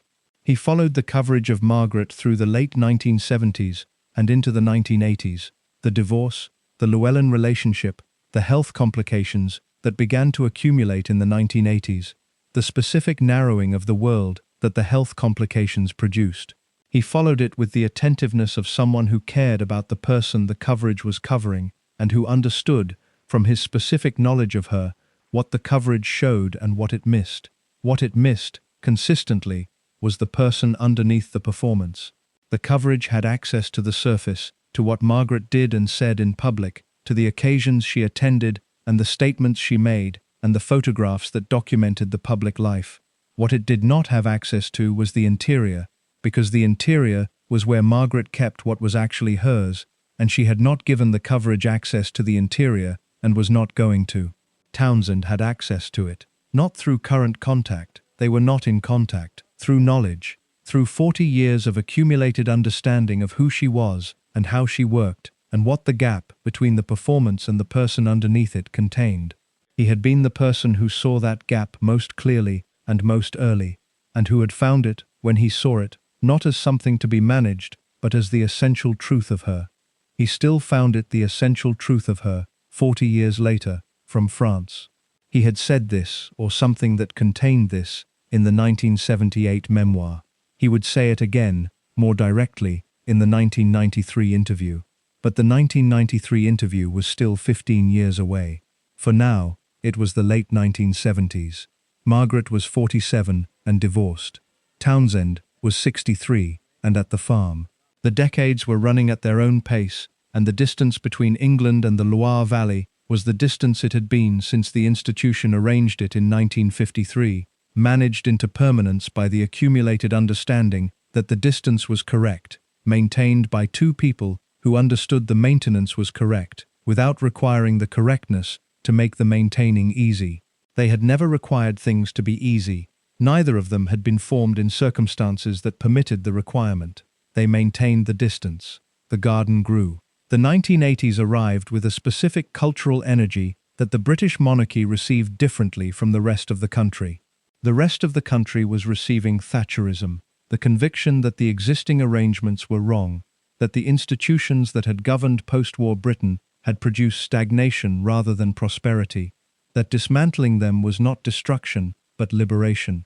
The energy was real even for people who found its specific form troubling. Something was changing. The change was visible in the streets, in the political language, in the specific texture of what it felt like to be in Britain in the early 1980s, when the country was simultaneously breaking apart and reorganizing around new principles. The monarchy received this differently because the monarchy is not in the business of reorganizing around new principles. Its function is continuity, the embodiment of the thing that persists through the changes around it, the symbolic constant against which the variable of national life is measured. It absorbed the Thatcher years as it absorbed everything, by continuing, by being present, by maintaining the performance of permanence that is the institution's primary product. What the 1980s gave the monarchy, alongside the Thatcher years, was Diana. Lady Diana Spencer married Charles, Prince of Wales, in July 1981.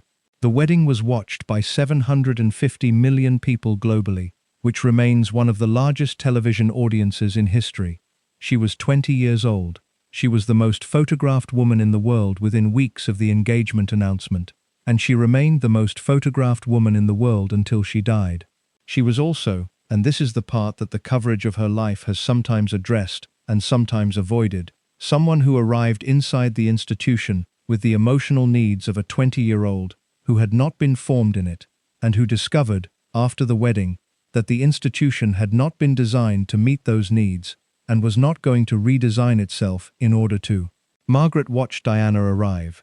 She watched her from the specific vantage point of someone who had been inside the institution for her entire life, who understood its mechanisms and its requirements and its specific relationship to the people within it, and who had personal experience of what it did when the personal and the institutional came into conflict.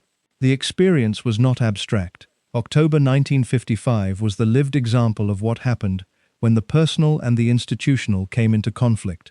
The institutional won, with the specific efficiency of an institution that has been winning that contest for centuries and has refined the methods accordingly. She watched Diana navigate the institution with the attentiveness of someone who recognized the territory. What she saw was a young woman of extraordinary public gifts.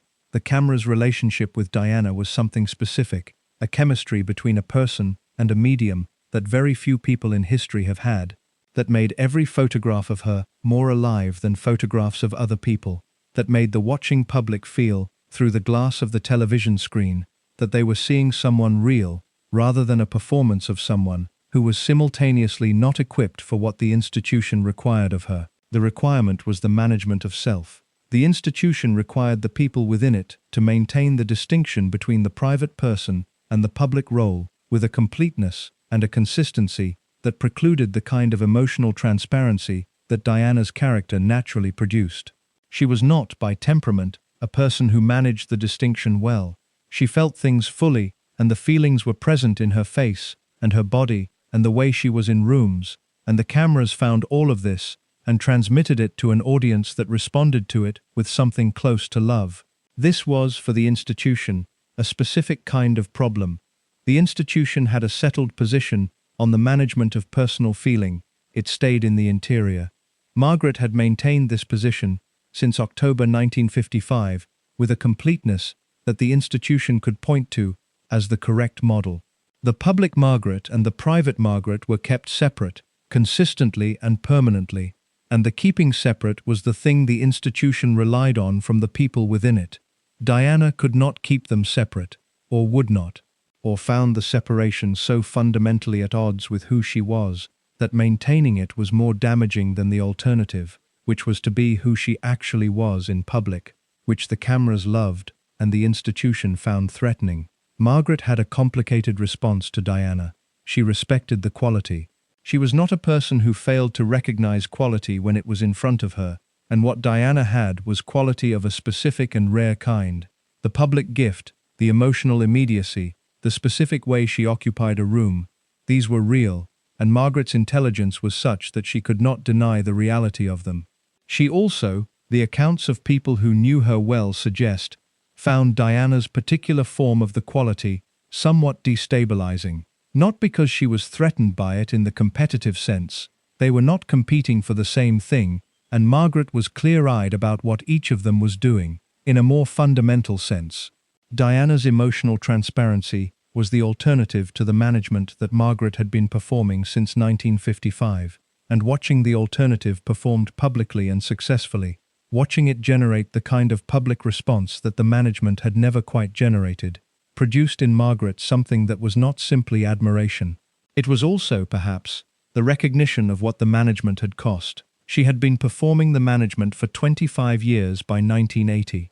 The performance had been successful. She had maintained the interior as the interior, had kept October 1955 in the place where the institution required it to be kept, had produced the public Margaret reliably and completely through the Armstrong-Jones years, and the divorce, and the Llewellyn relationship, and all of the other episodes that the coverage had found various frames for. The cost of the performance was real. She had paid it privately, as she paid everything that was real privately, and the paying of it did not appear in the public record in any direct form.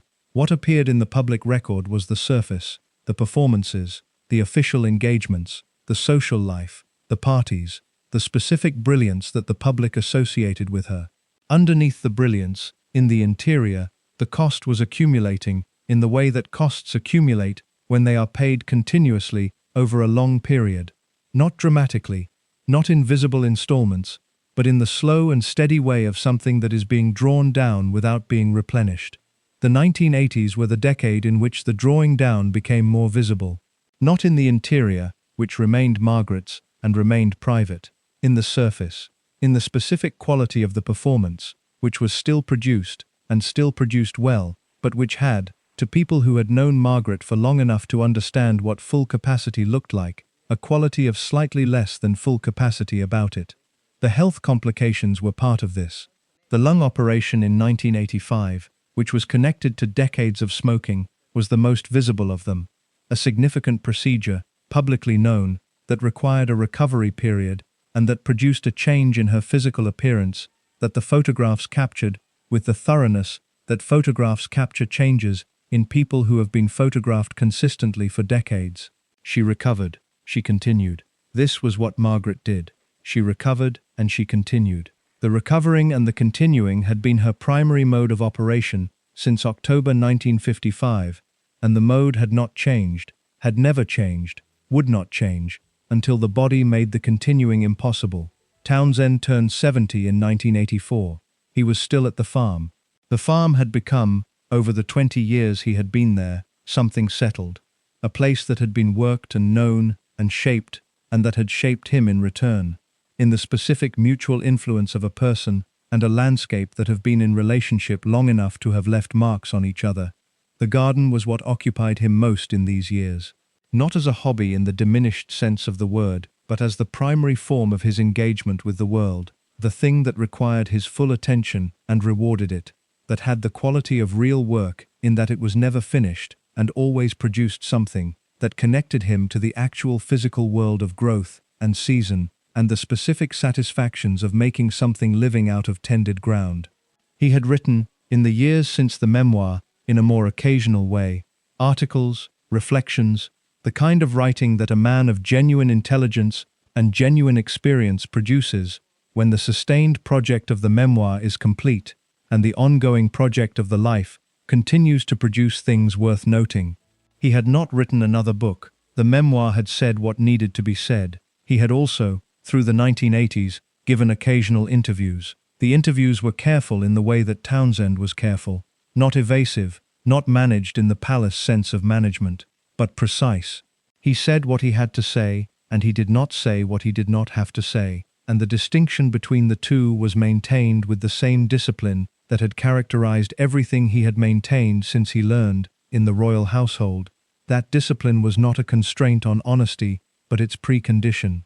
The interviews were asked, as interviews about Townsend always were, about Margaret. He spoke about her with the consistency that 40 years of consistent feeling produces, not with the urgent passion of someone for whom the feeling is immediate and consuming, but with the settled quality of someone who has carried a feeling long enough to know it completely, who has examined it from every available angle, who has no remaining uncertainty about what it is. He loved her. He had loved her since 1952. He was 70 years old, and he loved her in the quiet, interior, permanent way of someone for whom loving her had become one of the organizing facts of the self. Not the only fact, not the primary active fact of daily life, but there, always there, as reliable in its presence as anything he had learned about himself in 8 decades. He said this in the interviews. Not in those exact terms. He was not a man who used the vocabulary of sentiment when the vocabulary of precision was available. He said it in the language of someone who has thought about a thing carefully and is giving you his considered view rather than his emotional performance. The interviewers, who were looking for the emotional performance, sometimes missed the considered view.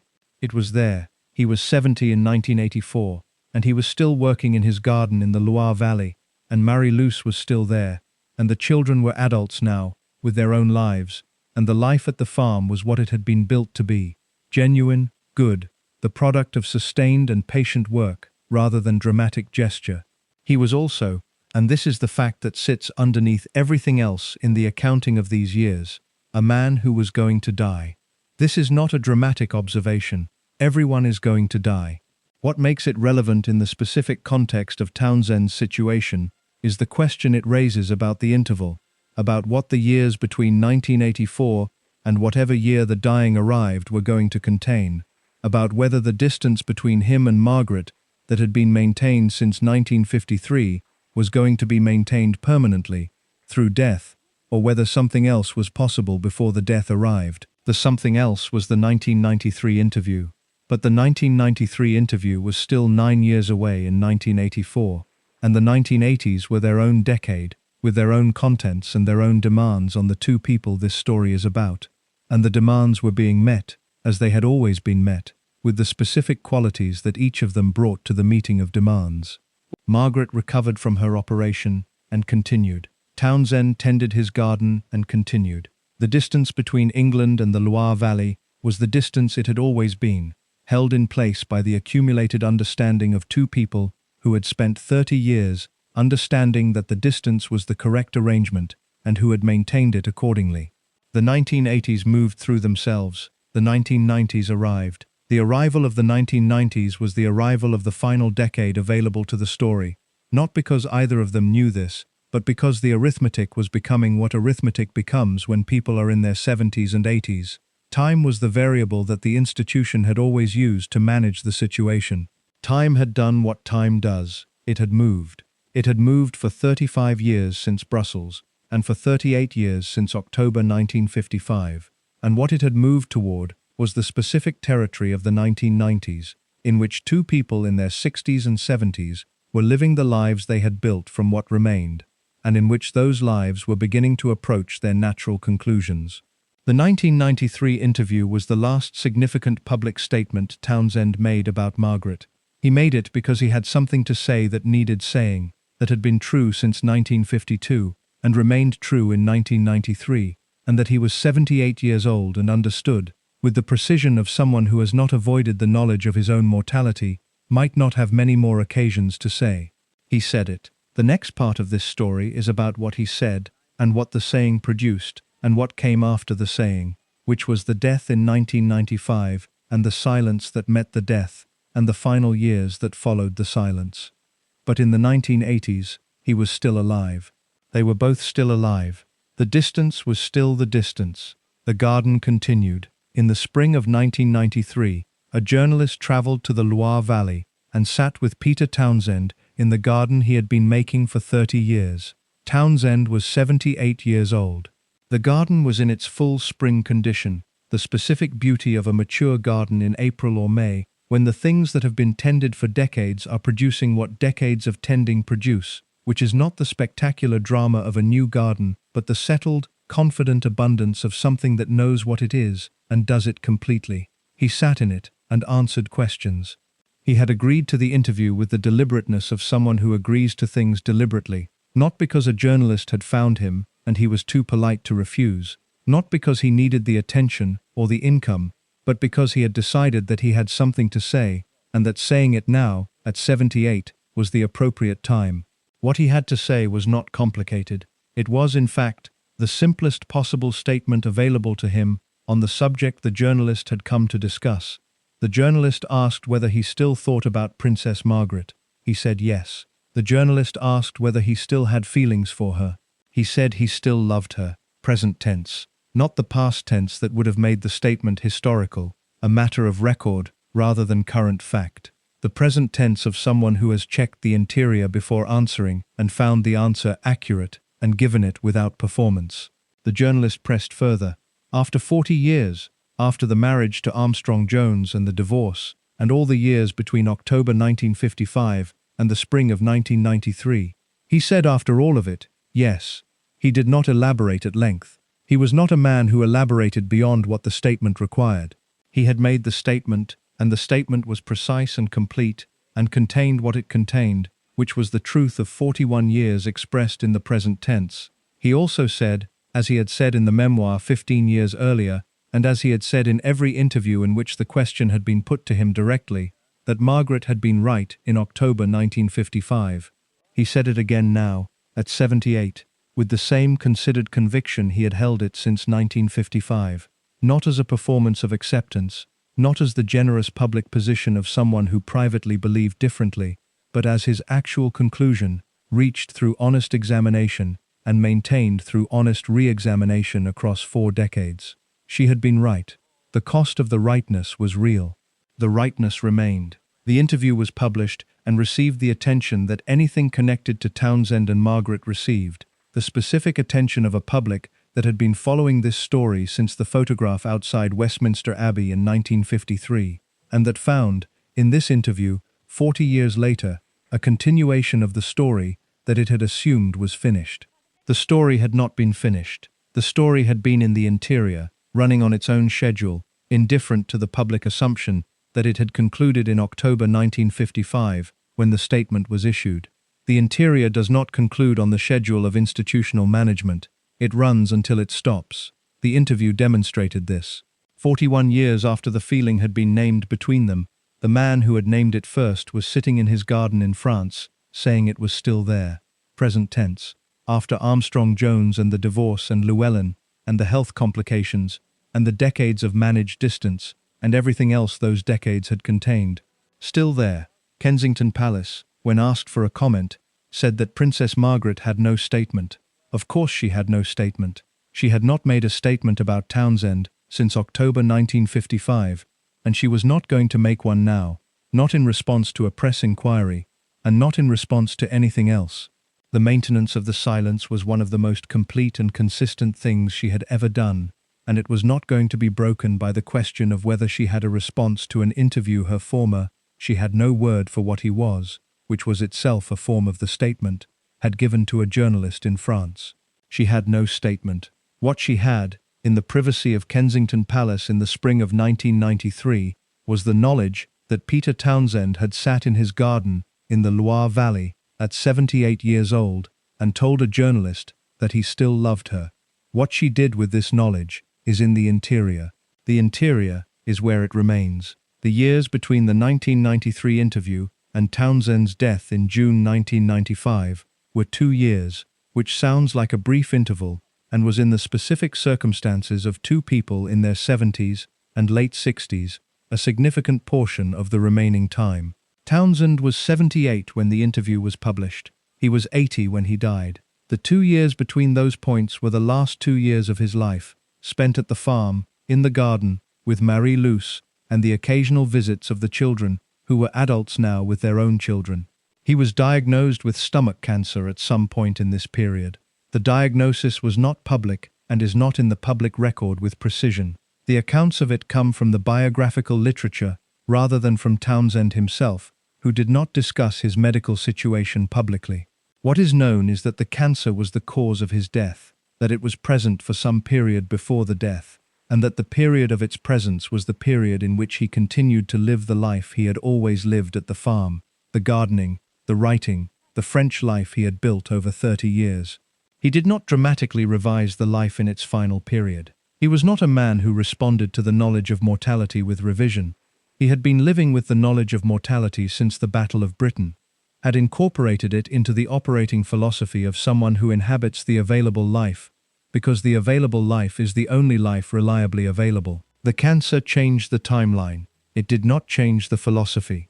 He tended the garden in the spring of 1995 with the attentiveness of someone who has always tended gardens attentively, and who tends them now with the additional attentiveness of someone for whom the specific spring is more specifically present than most springs have been. He died on the 19th of June 1995. He died at the farm, which was correct. He had built the farm and lived in it, and it was his in the fullest sense of his having made it what it was.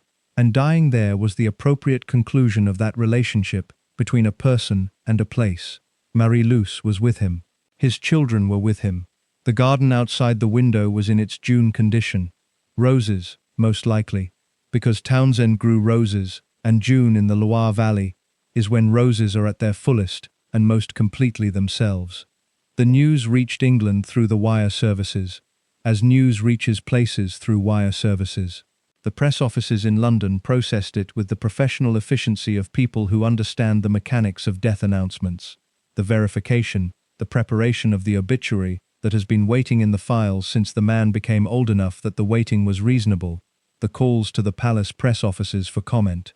Kensington Palace confirmed that Princess Margaret had no statement. The confirmation was expected and arrived as expected, and the obituaries ran without it. The Times, the Telegraph, the Guardian, the Daily Mail, each produced an account of Townsend's life that moved through the RAF and the Battle of Britain and George VI and the royal household and Brussels and October 1955 and France and the memoir and the 1993 interview, and arrived, as the accounts of his life always arrived, at the same place, Margaret. The obituaries described the situation with the care of people writing for an audience that had been following it since 1953 and that understood most of the relevant facts. They described it as a love story in the specific sense that the word carries when applied to something that did not reach the conclusion that love stories in other genres are permitted to reach. The conclusion of two people building a life together. They described it as something the institution had managed toward a specific conclusion, and as something whose human contents had exceeded the management in ways that Townsend's 1993 interview had made definitively visible. They noted that he had said, 2 years before his death, that he still loved her. They noted that Margaret had made no statement. Some of them made the observation that the silence was its own kind of statement, which is the observation that people make when they want to say something about the silence without claiming to know what the silence contains. The observation is true in the way that such observations are true. It acknowledges that the silence is meaningful without specifying the meaning, which is the appropriate acknowledgement to make of someone else's interior. Margaret went to Mystique that summer. She went to Les Jolies Eaux, on the hillside above the Caribbean, to the place that was most completely hers in the geography of her life. and she spent the weeks there, in the privacy that mystique provided. The accounts of the people who were with her in those weeks are oblique in the way of accounts produced by people who understand that what they are describing belongs to someone else's interior, and that the interior deserves its privacy. They say she was quieter than usual. She sat in the garden of the villa and looked at the sea, which was the specific blue of the Caribbean in summer, and whatever she was looking at when she looked at the sea, she kept to herself, as she had kept everything connected to Townsend to herself since October 1955. She came back to England in the autumn and resumed the official engagements, the charitable work, the performance of Princess Margaret in public, which she produced with the reliability of someone who has been producing it for decades and who produces it now from whatever reserve remains after 40 years of the producing. She was 64 years old. Townsend was in the ground in France, in the cemetery near the farm where he had gardened for 30 years, and where the roses were in their June condition when he died, and where the seasons would continue as seasons continue, regardless of who is present to observe them. The distance between Kensington Palace and the Loire Valley was the distance it had always been. It was now a different kind of distance, not the managed distance of the institution's arrangement, not the voluntary distance of two people who understood that contact would not serve them, but the permanent distance of death, which is the only distance that cannot be crossed. She had been keeping the interior for 42 years. She kept it now. Margaret had 2 more strokes in the years that followed.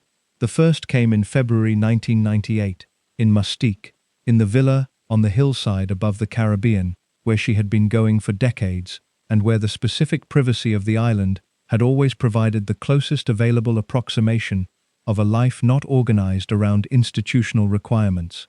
She was 67 years old. The stroke was described as mild, in the clinical language that describes strokes when they are survived and recovered from.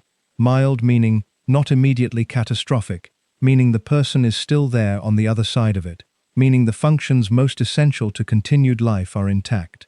The damage was real and was lasting. Her speech was affected. Her mobility was affected. The specific quickness of response that had always characterized her, the precise timing that made her funny, the rapid movement from observation to expression that was the engine of her social intelligence, was slowed. She recovered sufficiently to return to England and continue. Continuing was what she did. It had always been what she did.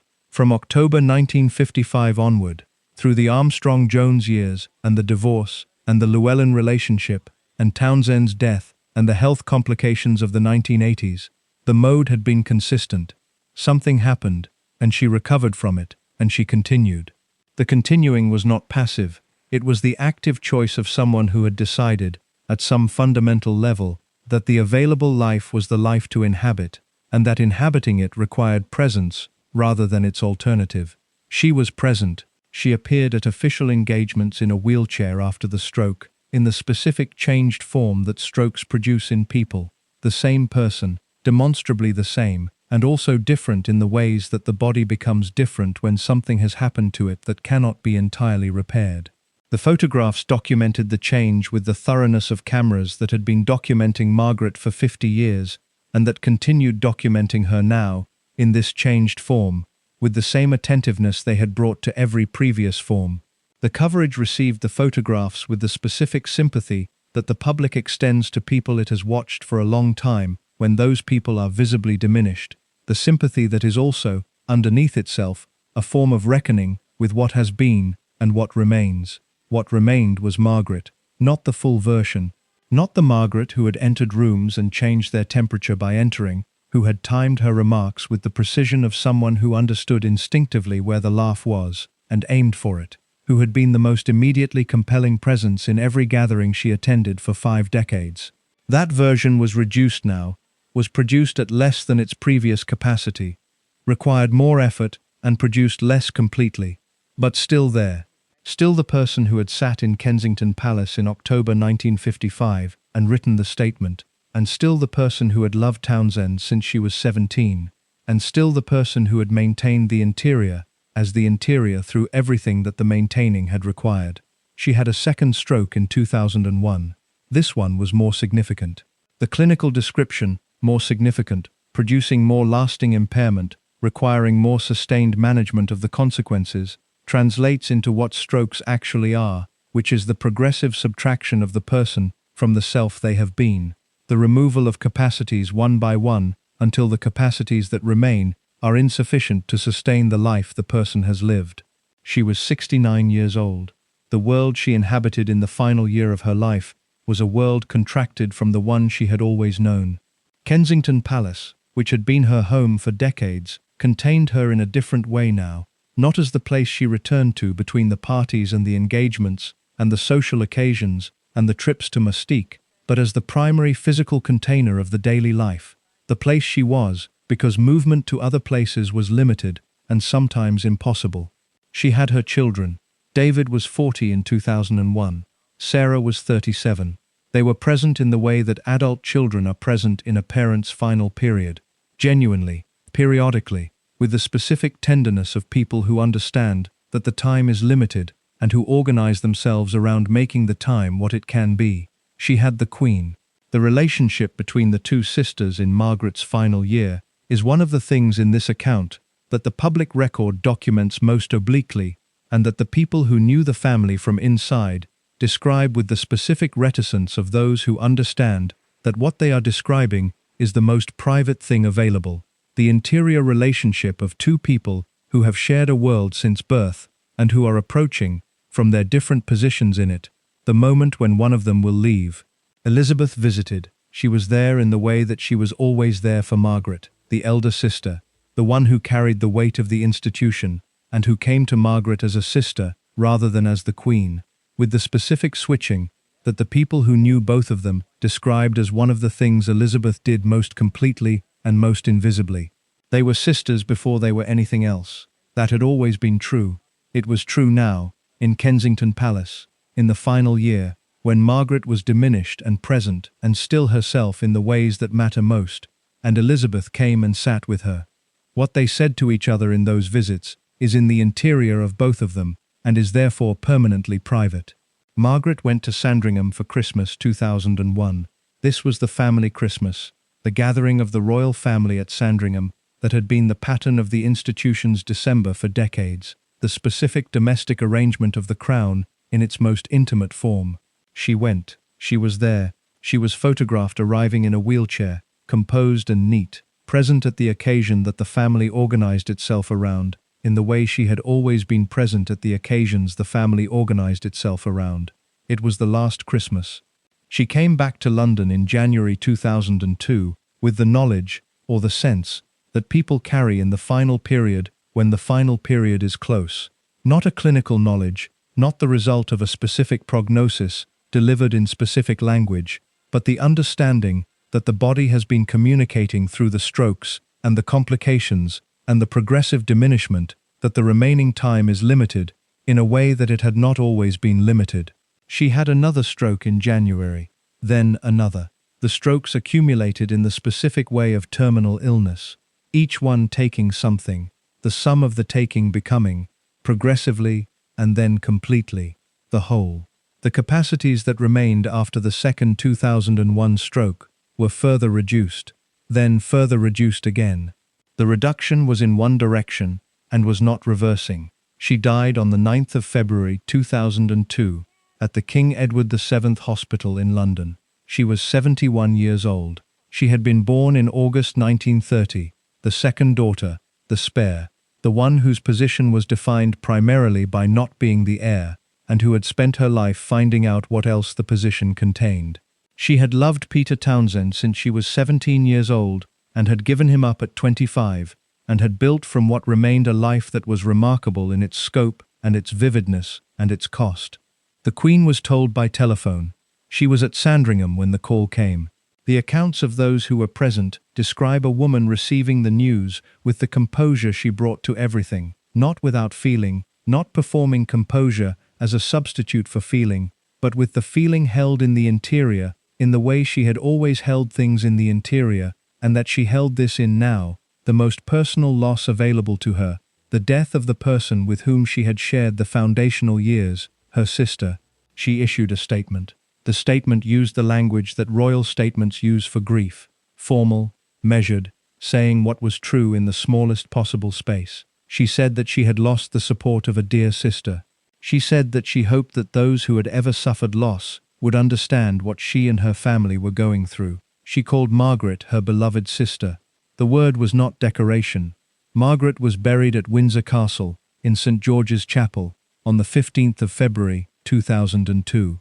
The ceremony was attended by the family and by the people who had been part of her life, the friends from the social world, the colleagues from the charitable organizations, the household members, the people who had known her in the various forms and at the various stages of a life that had contained many forms and many stages. She was buried 6 weeks before her mother. The Queen Mother died in March 2002 at 101 and was buried in the same chapel, and the year 2002 was therefore the year in which the royal family buried both the women of the generation that had preceded the Queen's reign, the mother who had shaped the family, and the sister who had been formed alongside Elizabeth from the beginning. The generation was over. Townsend was not there. He had been dead for 7 years. He was in the cemetery near the farm in the Loire Valley, where the roses grew in June, and the seasons continued as they always continued, and whatever remained of the farm after his death remained there, tended or not tended by whoever came after him, a place he had made and that continued without him. The distance between Westminster Abbey and the Loire Valley is not great in physical terms. In the terms that matter for this story, it is the permanent distance of death, his first, hers 7 years later, which is the final form of the managed distance that the institution had imposed in 1953, and that the two of them had maintained voluntarily since, and that had now been made absolute by the irreversible biological process that makes all distances absolute. The institution that had decided in 1953 that Townsend and Margaret should be apart had gotten what it wanted. It had gotten it completely and permanently. The cost of the getting was paid by two people across 5 decades, in France and in England, in the interior where the institution could not go, and the press could not follow, and the biographies could only gesture toward. The interior is closed now. Both of them are gone. What remains is the story, the photograph outside Westminster Abbey, and the exile to Brussels, and the statement of October 1955, and the France years, and the memoir, and the 1993 interview, and the death, and the silence that met the death, and the final years in the contracted world of Kensington Palace, and the February morning in 2002, when Margaret died, and the Queen was told by telephone, and called her beloved sister, and the word was not decoration. What also remains is the question that the story has always carried, and that the institution has never been required to answer, whether what it did was worth what it cost. The institution is not in the business of answering this question. The institution is in the business of continuing, of managing the present and preparing for the future, and processing the past through the mechanism of silence rather than examination. The examination is what this account has tried to provide. The examination produces a conclusion that is not difficult to reach if you have followed the account from the hook to this point, that two people were asked to pay a cost that the institution imposed without accounting for it, that they paid it with more dignity and more grace and more genuine quality of character than the institution had any right to expect, and that the institution received the payment without acknowledgement and filed the matter as resolved and moved forward. The matter was not resolved. It is not resolved now. It is simply finished, in the way that things finish when the people who contained them are no longer alive to carry them. The rehabilitation of Peter Townsend's reputation, and by extension, the rehabilitation of the story the institution had framed as simple, and that was not simple, began in the obituaries of February 2002 and accelerated through the years that followed. It did not begin with Townsend's death in 1995. His obituaries had been respectful and thorough, and had engaged seriously with what his life had contained, but the framing in 1995 was still substantially the framing the institution had established in 1953, the story of a man whose connection to the royal family had been the central fact of his public identity, who had been handled correctly by the institution given the constitutional and religious constraints of the moment, who had then built a dignified life from what remained. This framing was not wrong exactly. It was incomplete in the way that all framings produced by the institution's management of its own narrative tend to be incomplete, accurate about the surface, silent about the interior, respectful of the conclusion, while avoiding the examination of what the conclusion had cost. The obituaries of February 2002 were different. Margaret's death produced, in the coverage that followed it, a specific kind of retrospective that Margaret had never permitted while she was alive, the retrospective that engaged with the full arc of her life, rather than with its current chapter, that went back to the beginning and traced the through line from Glamis Castle in 1930 to Kensington Palace in February 2002, and asked, honestly, what the through line revealed.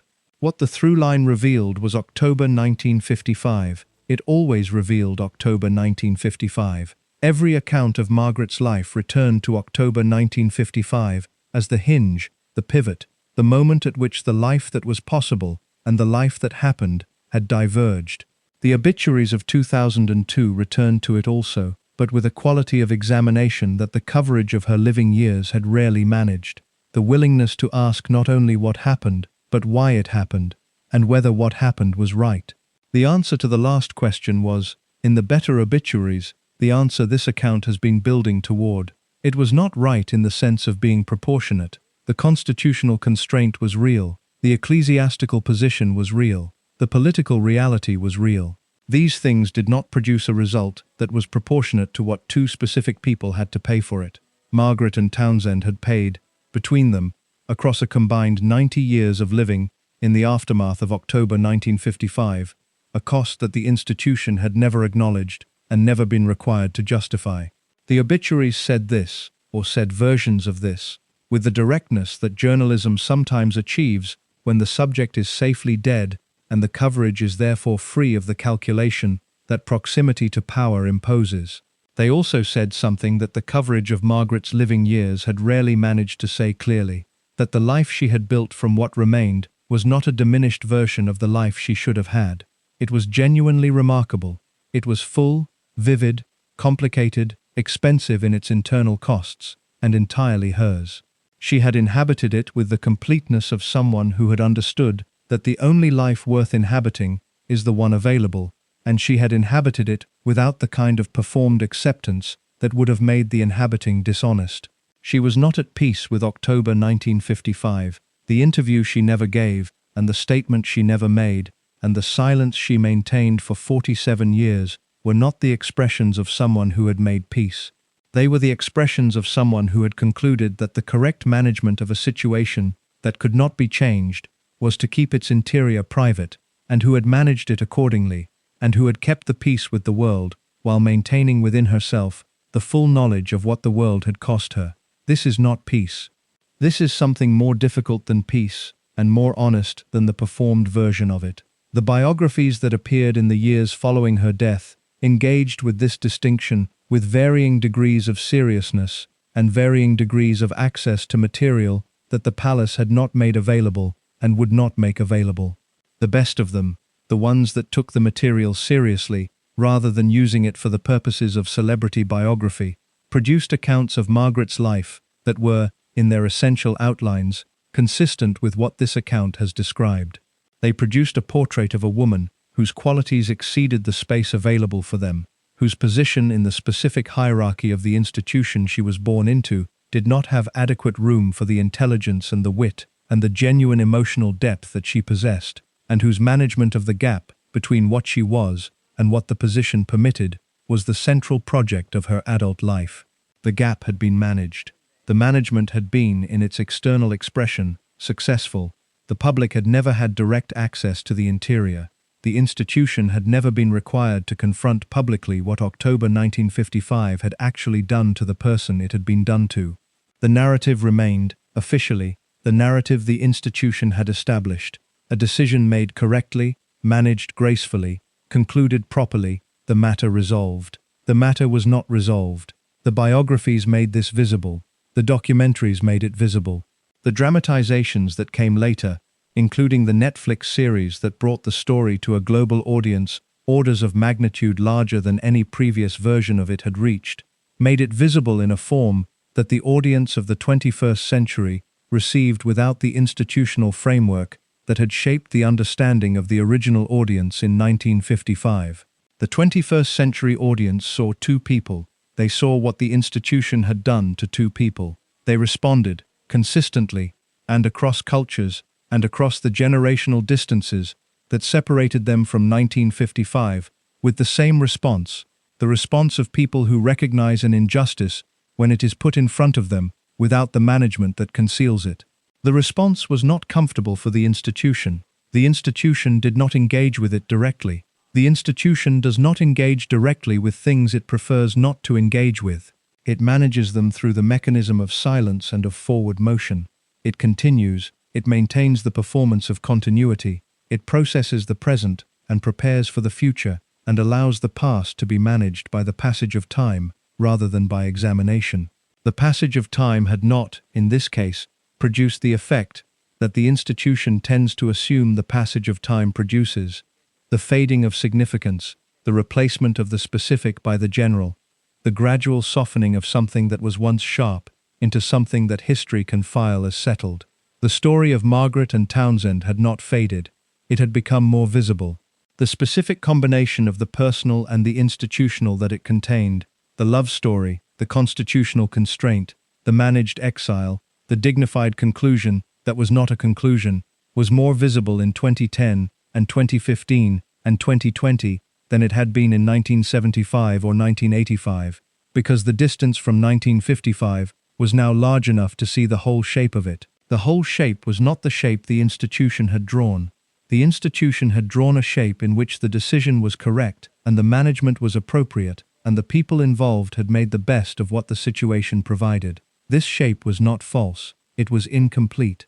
The parts it omitted were the parts that the institution could not account for without examining itself in ways it was not prepared to examine itself. What were the parts it omitted? The interior of two people across 90 years. The 41 years in which Townsend sat in his garden in France and loved Margaret in the present tense, and said so in 1993, and died with it still in the present tense. The 47 years in which Margaret kept the interior private and maintained the silence and continued and recovered and continued again, and paid the cost of October 1955 in the specific compound interest of a loss that was never resolved, because resolving it publicly would have required the institution to acknowledge that there was something to resolve. The institution did not acknowledge this. It does not acknowledge it now. It moves forward, as it has always moved forward, managing the present and preparing for the future, and allowing the past to be what the past becomes when it is not examined. A series of events, accurately described in their surface details, emptied of the interior content that made them what they actually were. What they actually were is what this account has tried to describe. Two people, a feeling, an institution that decided the feeling was inconvenient, the management of the inconvenience across the entire adult lives of the people it involved, the cost of the management, paid privately, in the interior, for decades. The cost was real. The institution was never required to account for it. The accounting is here, in this account, in the 12 parts of it, in the hook and the 10 parts that preceded this one, and in the part that follows, which is the last one, and which does not try to resolve what cannot be resolved, but tries to name clearly what remains after the naming of everything else. What remains is the question of what the story means, not for Margaret and Townsend, who are beyond the reach of what the story means, but for the institution that produced it, and for the people who inherit the institution, and for the country that the institution represents, and that the country has decided, repeatedly and across the generations of the story's telling, that it values. The country values the institution. The country also, when the story is told clearly, without the institutional management of its framing, values Margaret and Townsend in the specific way that people value someone who paid an unfair cost with grace. These two valuings are in tension. The tension has not been resolved. It will not be resolved by this account or by any account. It can only be held, the way that two people held it for decades, in the interior, in the Loire Valley, and in Kensington Palace, carrying the thing that the institution had decided was not going to happen, and that had happened anyway, in the only place the institution could not reach. The interior is closed now. The tension remains. The photograph still exists. Not the one from outside Westminster Abbey in June 1953, though that one exists too, in the archives, in the biographical literature, in the various accounts of the story that have been produced across the 7 decades since it was taken. That photograph has been reproduced so many times that it has acquired the quality of an icon, the specific fixed image that a story condenses into when it needs to be represented in a single frame. The photograph that exists in a different way is the one described at the beginning of Part 11 of this account, the one that does not exist in any archive or any publication or any official record, because it was never taken. The photograph of 2 people in a private moment that the institution had not organized and could not control, in which the specific quality of what they were to each other was visible in the ordinary domestic gesture of a hand reaching up to remove a piece of lint from a uniform jacket. That moment existed. The photograph of it exists in the way that moments exist when they are witnessed, in the specific memory of the people who were there, in the cameras that captured it and produced the image that ran in the morning papers and set in motion the management that would define the following 4 decades of both their lives. The moment existed, the management followed. The management produced the outcome it was designed to produce. 2 people lived in the aftermath of the outcome for the remainder of their lives, in France and in England, in the interior places that the management could not reach. This is where the story ends. Not at Westminster Abbey in 1953, not at Brussels in 1953, not at October 1955 in London, not at the Loire Valley Farm in 1995, not at Kensington Palace in February 2002. The story does not end at any single event, because it is not a story with a single ending. It is a story that ended at different moments for different people, and that has continued, beyond both of their deaths, in the form of the question it carries.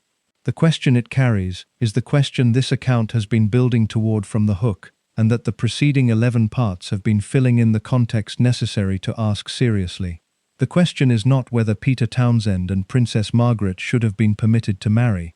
As this account has described, the constitutional and political and ecclesiastical constraints of October 1955 were real, and the argument that they were not real, that they were pretexts for an institutional preference, rather than genuine constraints, does not hold against the evidence. The Church's position was the Church's position. The government's assessment was the government's assessment. The Queen's constitutional relationship to these realities was the relationship it was.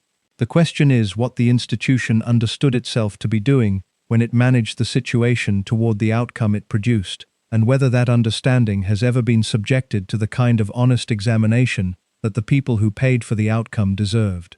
The answer is no. The institution has never examined what it did to Margaret and Townsend in terms that acknowledge the full weight of what was done. It has managed the story through the initial framing of the exile and the statement and the file as resolved, through the decades of maintained silence, through the absence of any official acknowledgement that the management extracted a cost from 2 specific people that the institution was never required to justify. The management was effective. The institution got what it wanted. The situation resolved. The constitutional problem addressed. The ecclesiastical constraint upheld. The precedent maintained. It got this at a cost it did not pay. The cost was paid by Margaret and Townsend, in the interior, across the decades of their lives. The institution did not acknowledge the cost then. It does not acknowledge it now. It moves forward in the way that institutions move forward, managing the present, preparing for the future, processing the past, through the mechanism of continuity rather than examination. This is what institutions do. It is also, and this is the part that requires honesty to state plainly, not good enough. Not good enough because the people who paid the cost were real people who gave the institution their loyalty, their service, their discretion, their willingness to accept the outcome it required, and who received in return the outcome without acknowledgement of what the outcome cost. Townsend gave the royal family 8 years of exceptional service to a king he genuinely loved, maintained through his entire subsequent life the discretion that the institution had never formally required, but that he chose to maintain because it was his character to maintain it, and died in a French garden, having never said anything that the institution could honestly characterize as a betrayal of the trust he had been given. Margaret gave the institution 50 years of maintained silence, of continuing to perform the role after October 1955, with the consistency that the role required, of never once in any public forum saying the thing that would have given the coverage, the access to the interior that it wanted, and that would have damaged the institutional management of the story. They gave. The institution received. The accounting is the accounting it has always been. Incomplete on the institution's side, fully paid on theirs.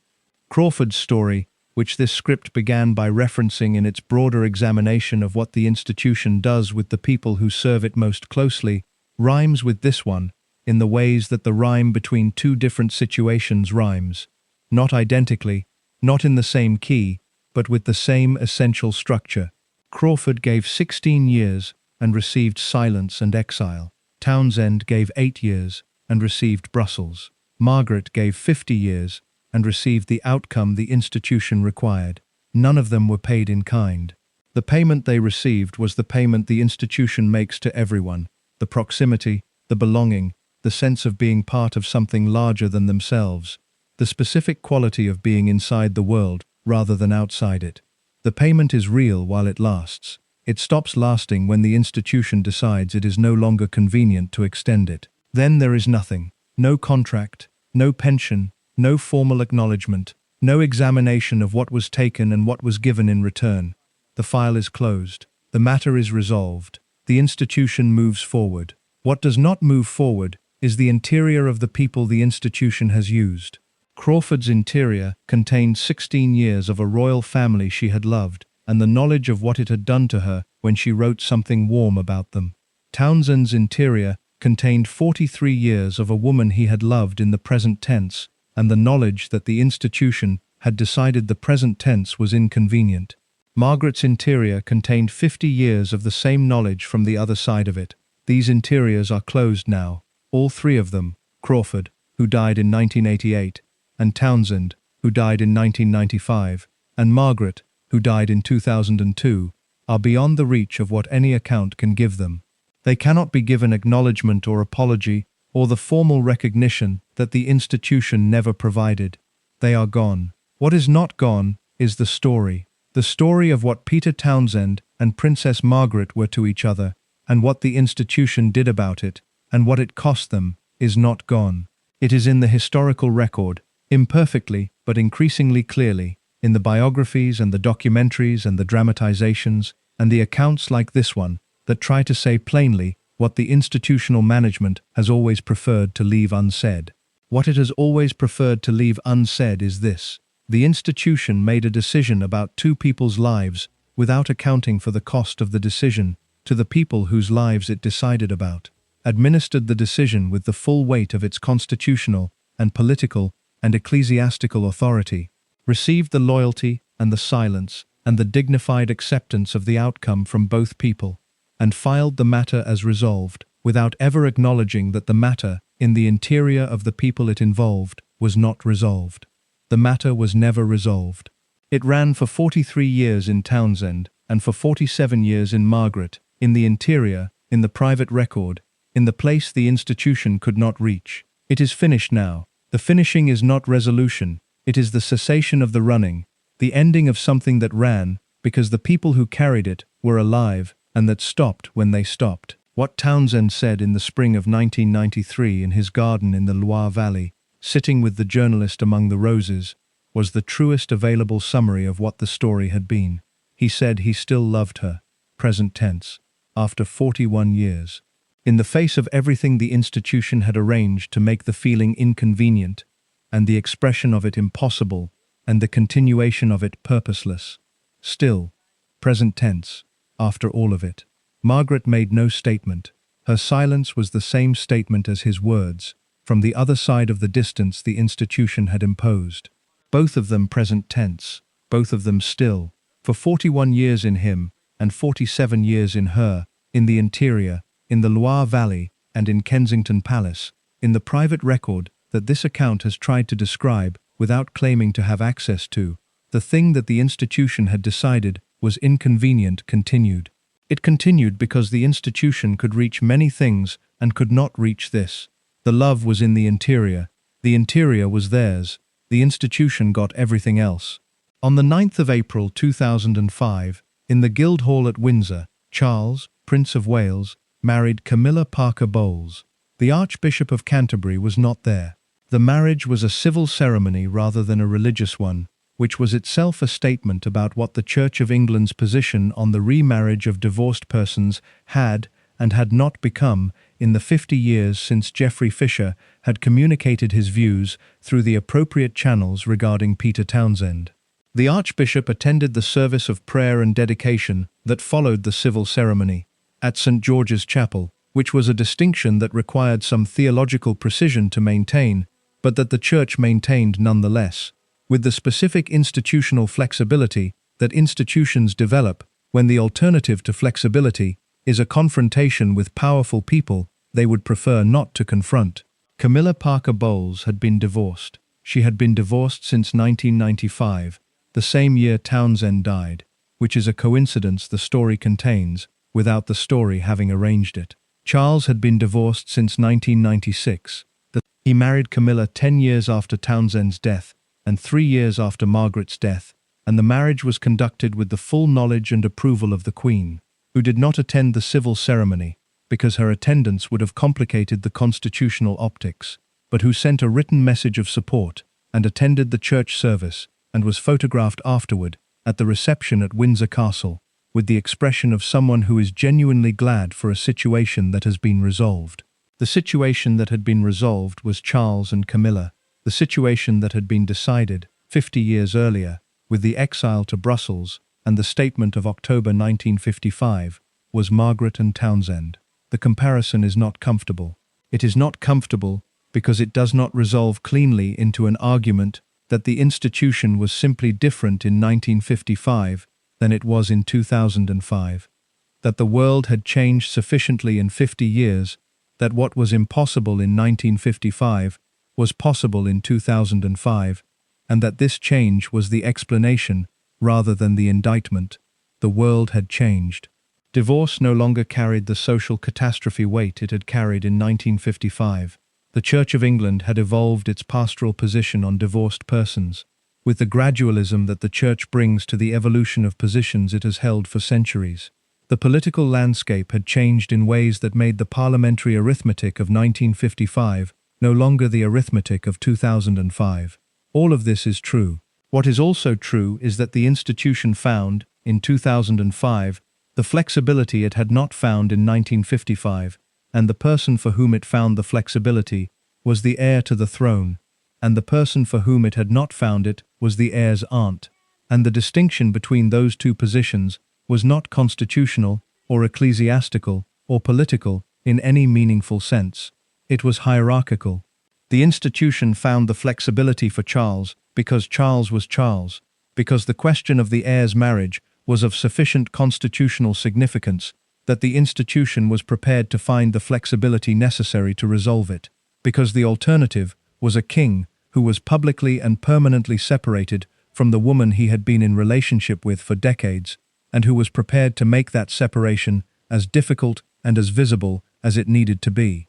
The institution had not found the flexibility for Margaret because Margaret was Margaret, because the question of the second daughter's marriage was not of sufficient constitutional significance to warrant the institutional cost of finding flexibility, because Margaret was not in a position to make the alternative as difficult and as visible as it would have needed to be to produce the result she wanted.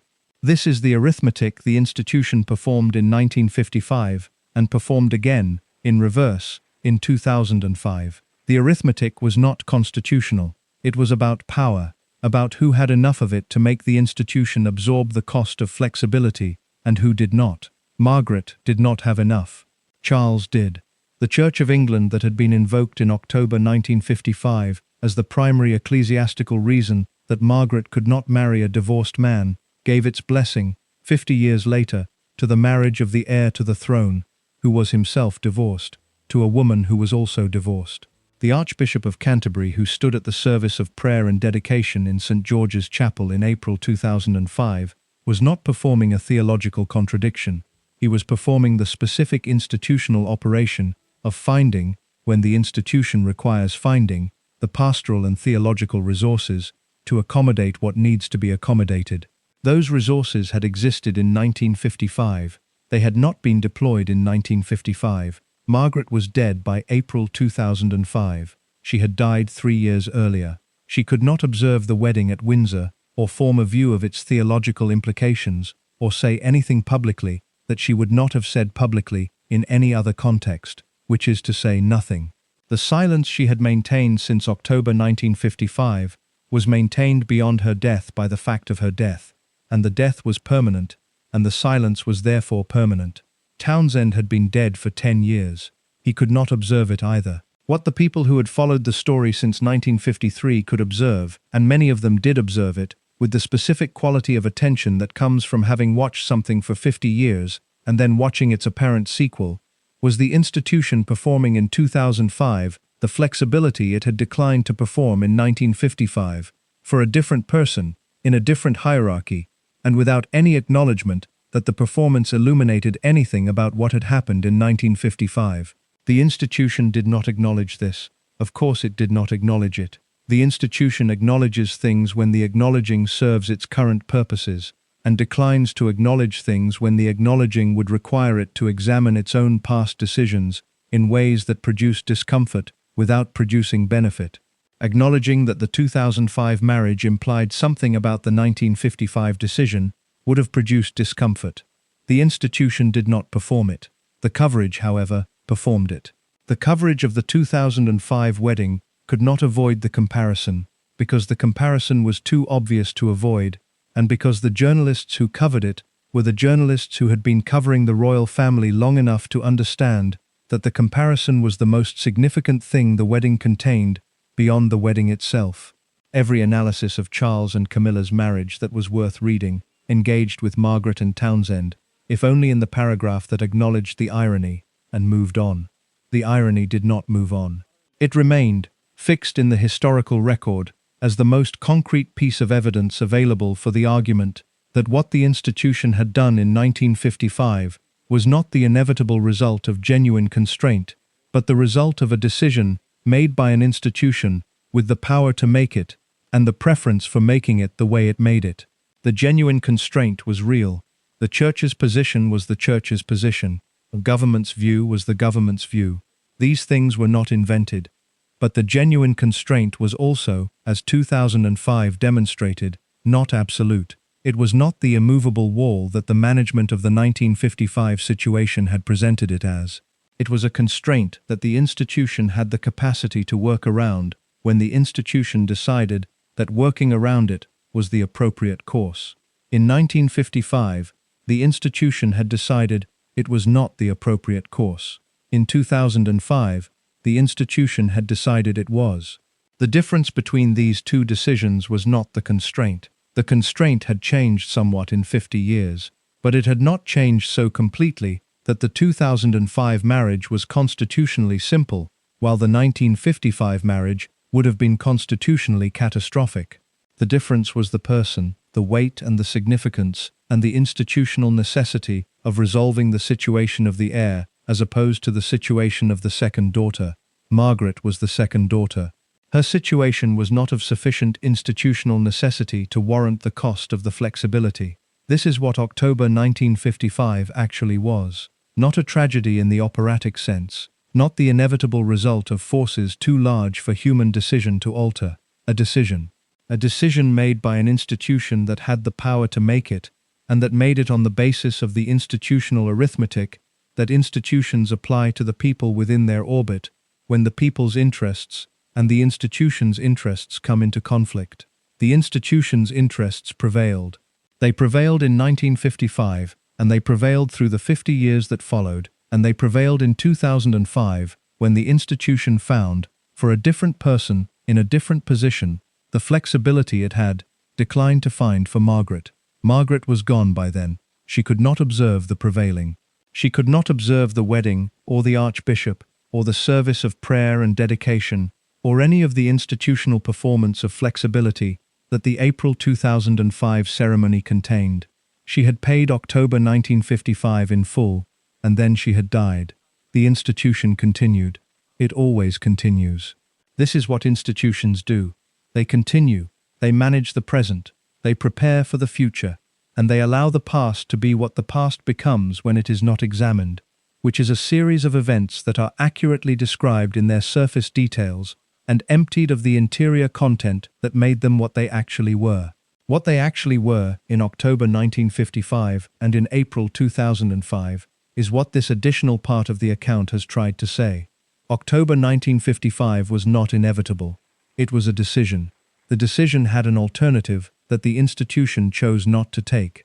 The alternative the institution chose not to take in 1955 was the alternative it chose to take 50 years later, for someone else, in circumstances that it found more accommodating to the flexibility. Margaret paid for the decision with 47 years of managed silence and the specific interior cost of carrying what she carried without the permission to put it down. Townsend paid for it with 43 years in France, and the 1993 interview in the garden, where he sat among the roses and said in the present tense what he had never stopped feeling.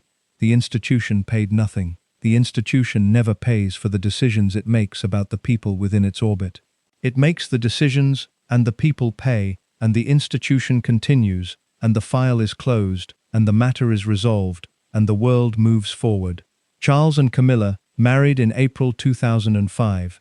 The Archbishop attended the church service. The Queen sent her congratulations.